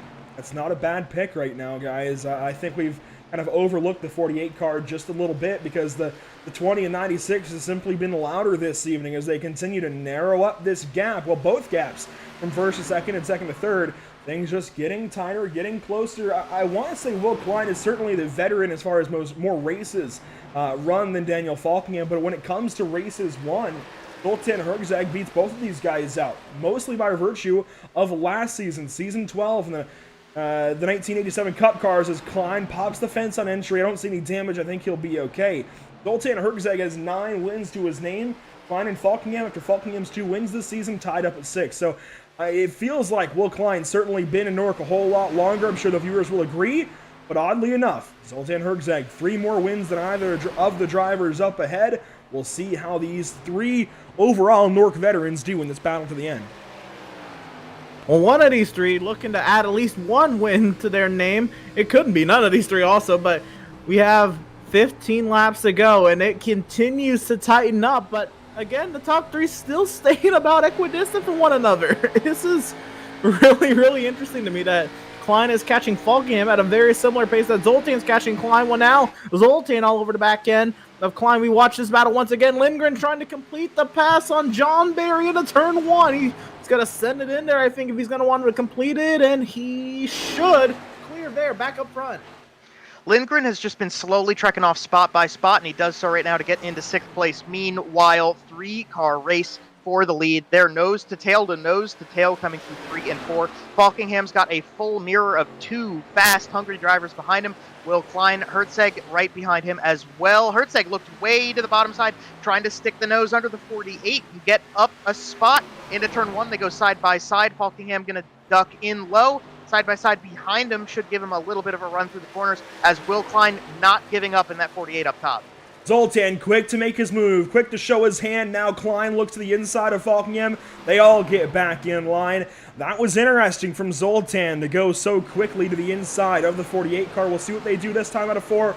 They're all staggered by a little bit. Could they go 3 wide into 1? Klein looks. Now Zoltan looks to the inside. He'll take it down below that yellow line. Maybe a move into 1 again. He's going to ship it up the inside. A send there from Zoltan. Herzeg as Klein finds a way to go maybe to the outside. Not quite. They battle side by side. And oh my gosh, they're getting close. This is so tight. The heavy defense from Falkingham down the front straightaway. Zoltan with the send into 3. Can he clear Will Klein? All over the back bumper of Daniel Falkingham. He will clear the second. What does he have for the race lead? I was going to say, if you want to talk about synchronized close action with some machines, the Blue Angels could learn a thing or two from these 3 right now. Herzeg showing the nose to the race leader. Falkingham holding on to it just barely over the 96 as they come out of turn number 2. Herzeg made that pass on Will Klein, who has yet to give up any chance. Still 110% on the throttle with the 48 car. Don't count Will Klein out. We're coming to 10 to go. These 3 under a blanket as they come out of turn 4. 15 miles remain, the tires wearing out, the temperature's dropping. Nighttime is the right time, side by side. For the race lead between Falkingham and Herzeg, we know Zoltan is simply better on these long runs, and boy is he bringing the fight to the 20 car. He's trying to get there, guys, before they get to lap traffic. He wants to get this race lead before they hit those lap cars, and they've really got to tango around those drivers. He can't quite do it into 3. He will have to try and reset. Maybe on exit, he can drive down and take a late apex. He'll do exactly that. Drives easily down to the inside of Falkingham. Just like that, new race leader. Zoltan Herzeg playing this race to perfection, but now he's got to navigate the lap traffic. They start off with the damaged number 15 of Cole Freilich, and look at the margin already. Zoltan is absolutely driving away from Daniel Falkingham already. So got a lot of racing to go, though, and again, traffic's going to play a factor. How does Zoltan work his way through it? Yeah, and I got to think about what Will Klein's thinking right now. Obviously, Falkingham has been passed by Herzeg, and it's now time for Will Klein to try to take over the number 20 machine. The lap traffic might be an opportunity for Will to catch up to Herzeg. Would have been a chance to catch the both of them previously, but right now was watching, at least when Falkingham and Herzeg were battling, as an opportunity for him to maybe make up time on both of them. But obviously, Zoltan has made the pass, and he is off and away. The lap traffic is really their chance right now to catch back up to the 96 machine. And how about the run for Zoltan Herzeg? He's got a pole so far in the season. He's got some fantastic runs. Disqualified last week after an intentional incident with Cole Freilich. This would be huge for the point standings. This is everything Zoltan needs coming into this evening to continue to work his way into and up through the top 5 in points. This could be a really big night, a season-changing night for everybody in this NORC iRacing series. If Zoltan Herzeg comes through and picks out this W. We've still got some, it looks like, 7 laps to go this time by. I could be mistaken, maybe 6 laps to go. It's getting close. Time is running out. Yeah, and even if Falkingham is able to, come back and seal a deal, it just shows that Falkingham is not just going to run away with all these intermediate race wins. He's going to have some steep competition in the coming races, but they reeled in Zoltan a little bit. It's staying stagnant at 6/10 between Zoltan and Falkingham. We continue to ride on board with Will Klein. Does he have anything for a potential second place finish from Falkingham? Well, I definitely wonder if Will Klein is holding that car back a little bit more and trying to hold on to it to the end of the race, that maybe he can make a last lap pass. But those guys just slowly losing tenths on Herzeg right now. You see we're almost up to 0.8 of a second in between the 96 and the 20 machine. Definitely can't seal it up and ship it out quite yet, but Zoltan's got a pretty good run going right now, and Falkingham kind of just slowly trekking backwards right now. Not what he needs. He wants to get the afterburners on and get rolling. Further back, Lindgren now working on Oxendine, last week's winner. Here comes the move from the 85 car down to the inside of Oxendine's 66. Doesn't quite stick that time through. These tires very old. In fact, 45 laps old.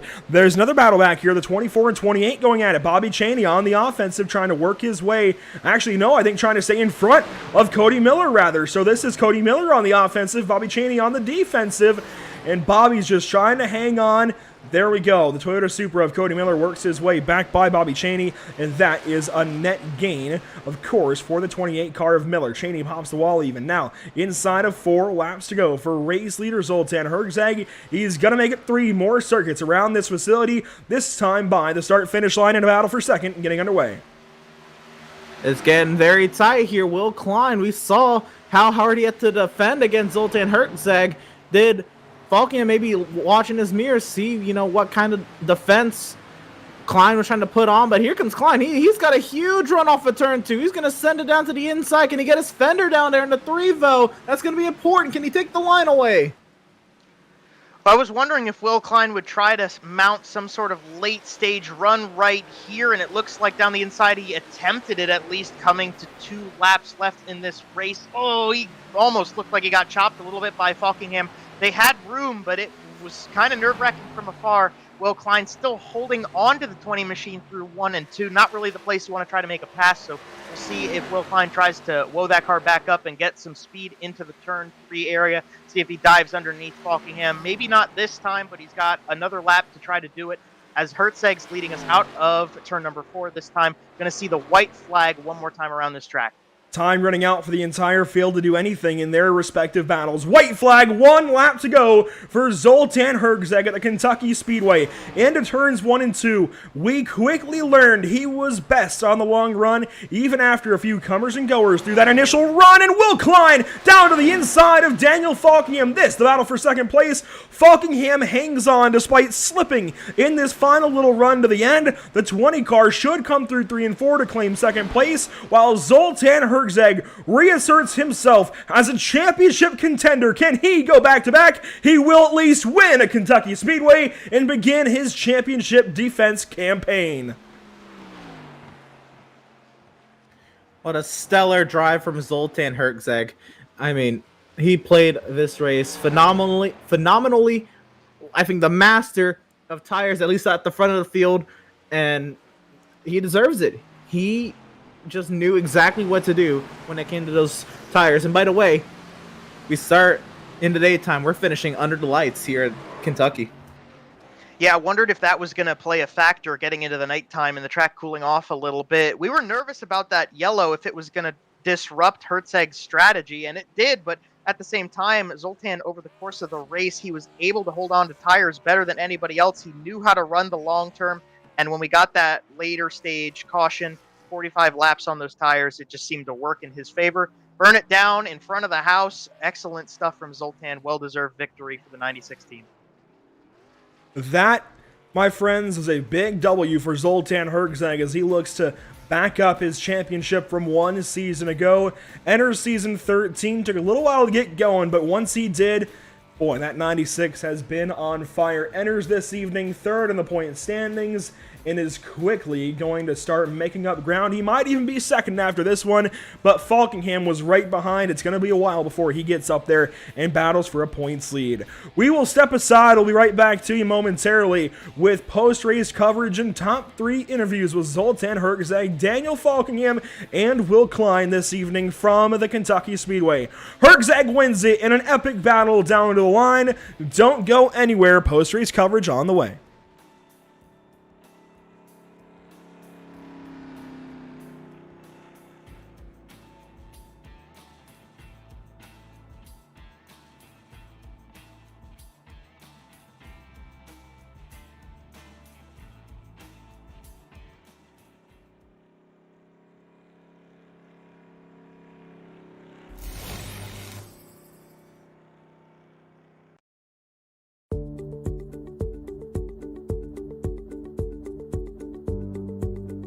Sound art is a product that is a speaker and it's art. We combine it together and we call it sound art.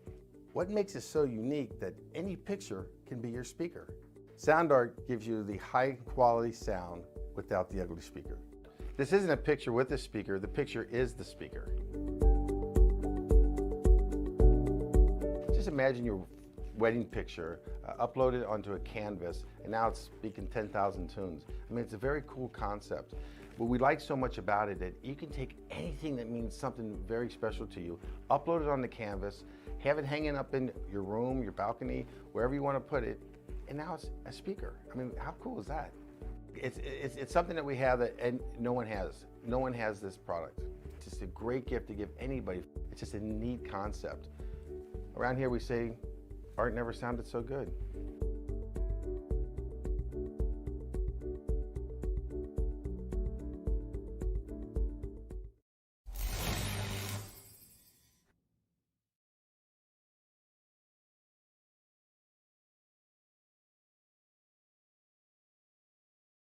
After months of quarantine, we're all interested in how we can become our best self. The team at Permanent Makeup and Cryo is here to help you get the flawless makeup look every day without the extra effort or time.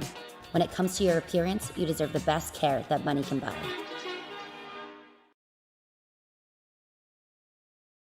Sound Art introduces an entirely new way to listen to music in your home. By combining the best of two products, a revolutionary high-fidelity, low-profile Bluetooth wireless speaker with beautiful artwork. Select from a library of artwork or upload your own photos to personalize your experience.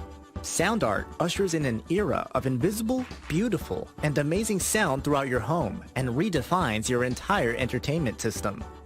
The need to reclaim your floor space and rid your home of unsightly speaker boxes that need to be bolted to the wall is now a thing of the past. Our canvas is printed on high-quality permalite by Breathing Color. And select from our gallery or upload your own. Standard sizes include 16 by 20 and 18 by 24 canvas wrapped. Custom sizing is available, as well as surround sound options.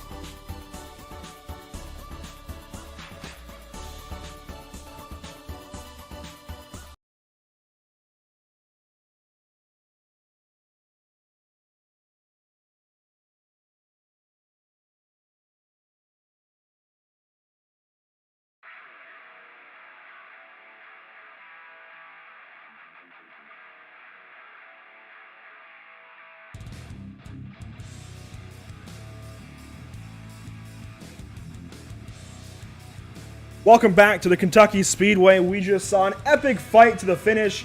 A long run, a long green flag run, a great green flag run out of our top three in the entire field, actually. Zoltan Herczeg, though, besting the rest as he gets in front of Will Klein and Daniel Falkingham in the closing laps and secures his first race win of the season. We'll bring the driver of the 96 in to speak with us. And Zoltan, a fantastic run, and I feel like this is you getting back to your mid-season stride. This is what we expect out of the 96 these days. Yeah, that was awesome. That was a cool win. I started in the back. I wasn't too sure how I was going to go. I wasn't quick in practice at all, and I was like, all right, I'll just chill in the back, learn it, you know, and I think that really helped, just driving around everybody, learning what to do and what not to do, and that was huge. It was weird. You had to drive it on the right rear, and it was tough because if you didn't do it right, the thing would just push. And it was just a really cool race, clean racing, which was awesome. Just a lot of fun. We heard from a lot of drivers after Kansas that the balance of these race cars is quite simply plowing tight and just plowing towards the wall. And eventually, I'm sure the car loosens up a little bit. We saw some of you guys slipping and sliding around a little. But tell the viewers exactly what you mean by driving off of the right rear. What do you have to do as a driver? What do you have to change in that scenario? I was just trying to. You really just got to try to brake early, and then not really jab the throttle, but kind of ease into it. And it kind of, I don't know, I guess it lowers the car and it kind of cuts. And you feel it a lot in 1 and 2. You get a little bit of throttle and the thing just moves. And usually you want to let off the throttle to make a turn. And then towards the end of the run, I guess with the tire wear, it started to get loose. So as long as you did it right in the beginning of the run, you had enough right rear to be quick towards the end. certainly pays off for this evening, grabbing W1 on the season. What happened last week at North Wilkesboro, though? We saw the penalty report on Sunday. What happened there with Cole Freilich, and how does that change your outlook on the rest of the season? It's just tough driving. I stayed out. I was on older tires, and then he got into the back of me. I got dead sideways and saved it. And then it just heated up my tires so bad. I just kept on falling to the back. So I gave him a little tap, and then he hit me again, and then it was over. I just seen red, and I just went after him, which is a bad choice because I lost all those points from that race.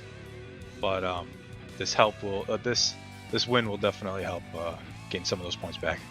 Hey, tempers do in fact flare on those short tracks. As we go into the rest of the season, who do you have to shout out? Who do you have to thank? Who makes it happen for you on this 96 team? First of all, I gotta thank my girlfriend. During that last run, my mic died and I couldn't hear the car. I couldn't hear anything. And I was just over driving it. I was pushing up the track. It wasn't pretty. And my girlfriend came in clutch. She got the cord ready. She plugged it in for me, set me up good, and then it was that. And I got to thank you guys for broadcast. You guys do a great job. It's a lot of fun watching these back. And got to thank John Barry for putting on the league, of course, and everybody watching. It's so cool to see how many views you guys get. It's been a fun season so far. Thank you so much for making it fun along with everybody else in the field. Congratulations this evening on a big win. I think one that's going to set the pace for the rest of the season. Congratulations. Enjoy it, and we'll see you next week at Road Atlanta. Thanks, man. I appreciate it. Zoltan Hergzag grabs the first win on his season. Again, I think this is going to change a lot for the rest of NORC iRacing Series season number 13. Look out for this guy to make a big statement the rest of the way, but he had to go through Daniel Falkingham and Will Klein. We'll take a moment here with second place finisher Daniel Falkingham. And Daniel Falkingham, one of those drivers that came in as a favorite today, led a lot of laps, over half the race, 77 laps to be exact, but came up one spot short. Daniel, what could you have done differently? Was there anything you could have done differently? I don't know. Maybe if I had a better right front at the end, but I don't know. Me and Will were both really confused of how Zoltan was that fast at the end of the run. We did everything I could, but tried throttling up, especially in 3 and 4, and in the front, the nose would just go straight to the wall. So nothing else I really could have done. I could have tried gone slower, save the right front a bit more, but I don't think it was going to make a difference. Zoltan just had us all covered tonight. So nonetheless, we'll take second. I mean, we have already 2 wins on the season, so I don't got to worry about the win column too much. But thankfully, got another good run tonight. Really didn't know what I was doing most of the race, but we figured something out, and we were able to bring home P2. Yeah, absolutely. Let's flash back, I guess, to earlier in the race. You're battling Tyler Justice. He got out there. You chased him down. You cleared him, and then he kind of got into the wall. Or what was your, I guess, perspective from that moment back on lap 31? Well, I had a good run down the back straightaway after he screwed up turns 1 and 2. Went down there into turn 3, and I throttled up so I could clear him. And I was. Then he tried to race me back on the outside, and he, I guess, fenced himself. So I don't really feel like I did anything there. But I mean, you guys will have your opinions on it. But I feel like I was clear. I don't really feel like that was my fault. But I mean, yeah, he's gonna try to not give up the spot as easily. But I already had him cleared, so I felt like that was my spot for the taking, and I just ran away with it. But like I said, you guys have your own opinions on it. But I felt like I was in the right there. Absolutely. And then there at the end, after Zoltan had passed you, you were under heavy attack from Will Klein. There was a huge chop on the front straightaway. That was fun to watch.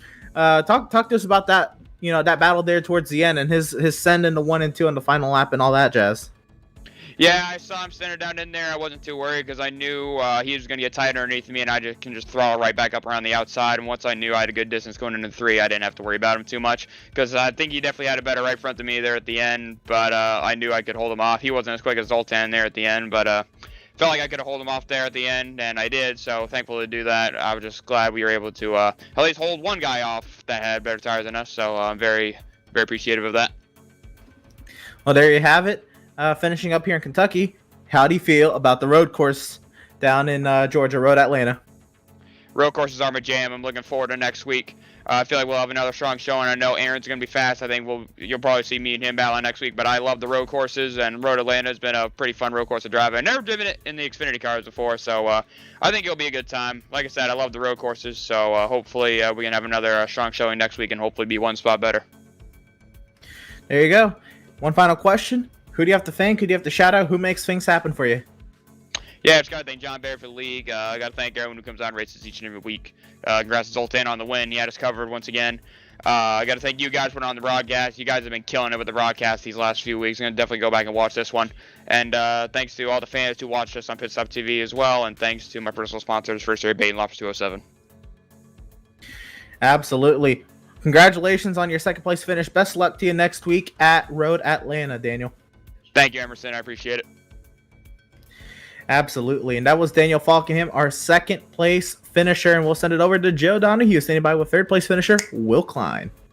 Yes, Sirski. I'm going to bring in the driver who finished up P3, Will Klein. This is Joe Donahue with Pit Stop TV. You got a copy? Yes, sir. Well, Will, you had a pretty quiet day. Not to say you were further back in the field. You were, in fact, up at the front end for a lot of this race. But you kept it cool and you kept things clean up at the front end.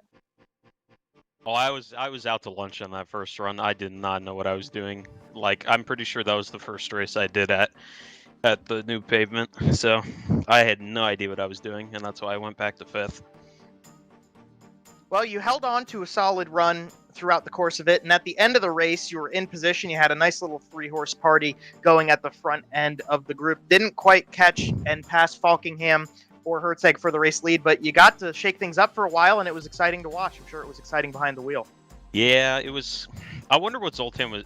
I'm gonna maybe go look at the replay, see what he was doing, because he was definitely the quickest by at least like a tenth or two. Really late run. I want to see how he was attacking the corner, especially in 3 and 4. He was so much better than us. He definitely had things figured out on this track for sure, but you don't cut yourself short. I mean, third place is a plenty good performance, and it gets you good points to run through this championship as the season progresses. Yeah, but I put pressure on myself to win. Well, if you're going to put that pressure on yourself, I want to hear what you're thinking about next time. Obviously, going to Road Atlanta is going to be very different than running at Kentucky. What are your thoughts? What preparation do you have, and how do you feel going into Road Atlanta next time? I'm not a big fan of the road course. It is my birthday, so maybe I might just drink instead. That sounds good. Well, I'm not going to... I can't tell you not to. You got to live your own life right there. But, hey, if you bring it out at Road Atlanta, it would be exciting to see what you can put together with that 48 team. I'll probably be out. In the meantime, we'll see what you can do, Will. Before we go and let you celebrate this P3 finish tonight, we'll give you center stage. Anybody you want to thank, anything you want to throw out there on the broadcast here tonight? John, for putting on the league, thank you. Thanks to you guys for broadcasting. I know you guys are a new partner this year, and thank you to the people watching. Absolutely, Will. Well, hey, congratulations from us here at Pit Stop TV and everybody else watching. We'll hope to see some big things out of you as the season progresses. Good luck, my friend. Thank you. Will Klein getting things done this evening. Joe talking to him, and boy, that is quintessential Will Klein, isn't it? Just, I mean, that is what you get with the driver of the 48 car. But that was a funny one. I could tell, Joe, you were a little bit thrown off by that one, but we'll take a look at our race results this evening. Zoltan Hertzeg comes in and, I mean, just schools the field, I feel like, on that last run to the end, and he showed signs of life in that long run to that pit stop. And quite honestly, the way the caution flags fell, I don't know if he would have been so dominating in that final run if not for the earlier run where he learned how the car was going to transition over the course of 60 or so laps. And I really feel like that early run, while it didn't get to follow through in terms of strategy, certainly helped the driver of the 96 learn what the car was going to do and learn what he needed out of his Chevrolet Camaro in order to win this race this evening. A couple of other Chevrolets finished second and third, Falkingham and Klein respectively. Then Anthony Emery, the first non-Chevrolet in the top 10. He finishes fourth in his Toyota Supra in the number 44 car. Chad Oxendine finishes fifth. Zach Lindgren, originally out of New Mexico, now making things happen in the great state of North Carolina. Had the pleasure of spending a lot of time with that guy, I'll tell you what, over the last couple of years, and he's suddenly tearing things up. This is a run that he really needed, making a lot of headway, I'd say, in the NORC iRacing Series. We'll see if he bumps his way into the top 20 after this one. John Barry, though, one of the only 2 previous winners here at Kentucky in the NORC iRacing Series, gets things down to top 10. That's got to feel pretty good as he works his way up in the points. Cody Miller, after missing last week, gets himself another top 10. Bobby Chaney along there with him, and David Shutt even completes that top 10 with his teammates Bobby Chaney and Anthony Emery up ahead. On to the second page of results. Here's some guys that need some decent runs to keep themselves up there in the points. Scott Shire, he'll come home 11th. Spencer Owens, big old P12 for car number 12. 89, Sean Williams, he'll come home 13th. Looks like they were in a battle according to that margin. Tom Mercier, 14th. Ariati, 15th. Jared Darling will come home in 16th after showing a little bit of muscle in the middle of the run, or in the middle of this race. Comes down to 16th man, Tyler Justice. Oh, man, that hurts. Worst finish on the season for Tyler Justice down in 17th, but had the car at least early and until he got the wall there on lap 31. Absolutely turned his race upside down. He'll come home 17th. Nicholas Caressel led some laps there on the long green flag run. He'll come home 18th. Spencer Ray 19th, and Taylor Frey will round out the top 20. You drop to the bottom third of the finishing results. Aaron Smith going to come home in 21st. Then you've got first car a lap down. Hayes Booth coming home P22.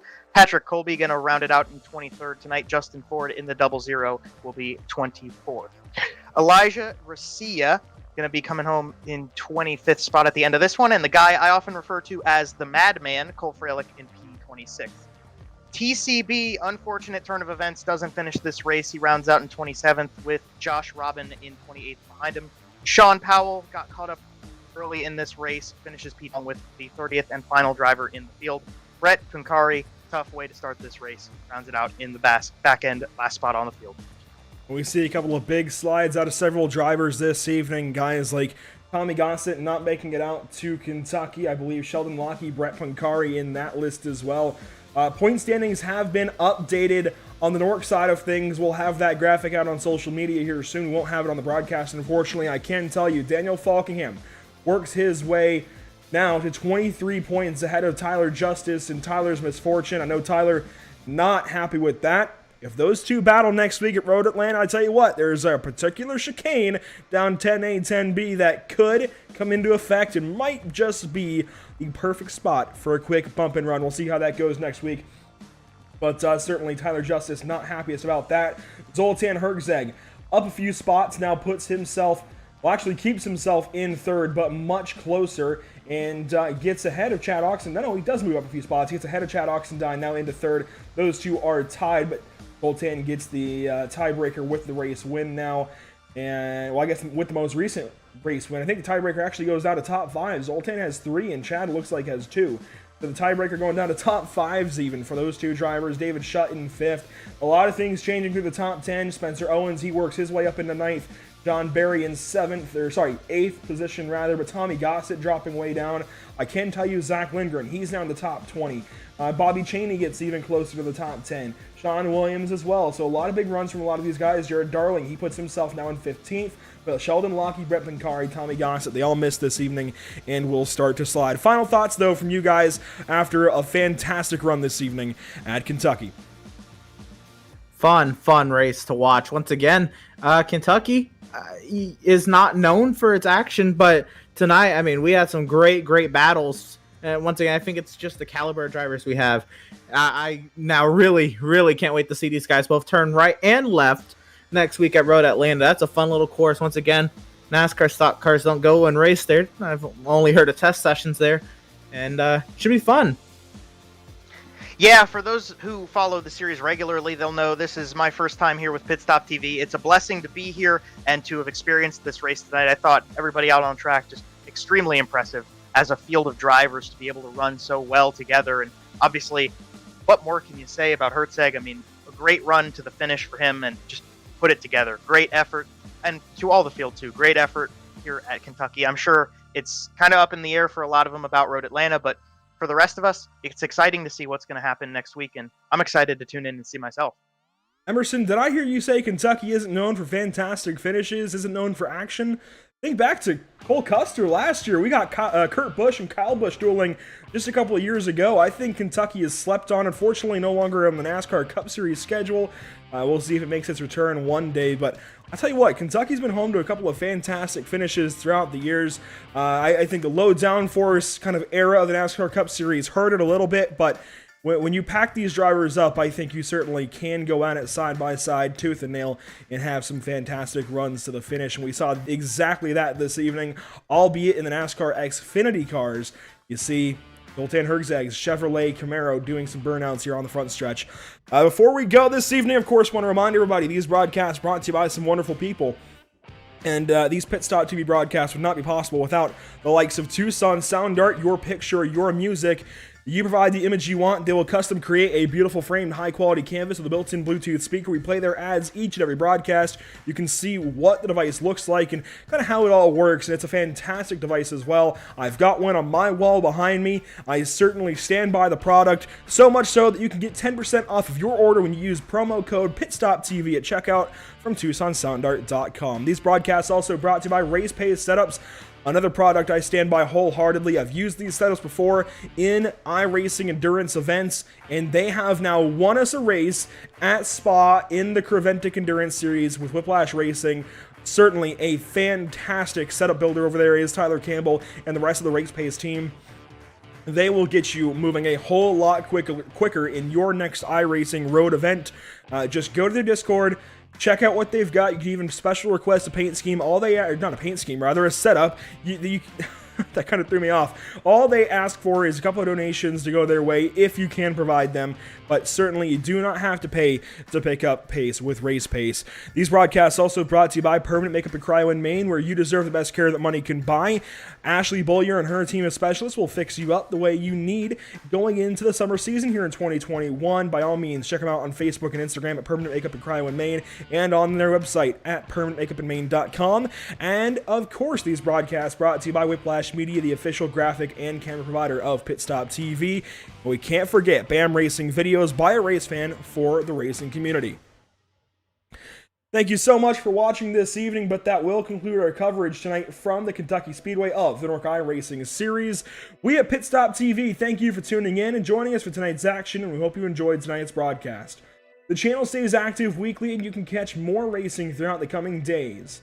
From the second round of the BRP Asphalt Modified Tour tomorrow night at Lanier Raceplex, in fact, just across the street from Road Atlanta, where we'll be with the NORC iRacing Series in 1 week's time, to the LTAC Cup Series at Texas on Friday night. We've got action lined up for any kind of race fan. NORC is, of course, back next week, as I mentioned, at the Braselton, Georgia road course of Michelin Raceway at Road Atlanta. It's going to be a lot of fun next week.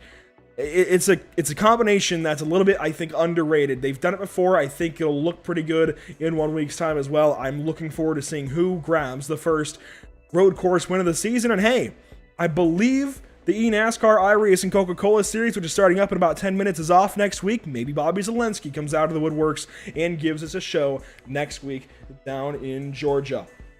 Before we go, make sure to follow us on Facebook at www.facebook.com/pitstoptv, on Instagram at pit_stop_TV, on Twitter at pitstoptv_, on Twitch at www.twitch.tv/pit_stop_TV, and on YouTube at www.youtube.com/c/pitstoptv1.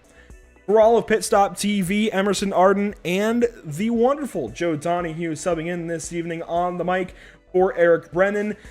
Trey Shuttlesworth was on our social media coverage this evening. You can see his work over on Facebook, Twitter, and Instagram. Thank you all so much for tuning in this evening. My name is Andrew Cardinale IV, and we will see you next time. Have a fantastic evening.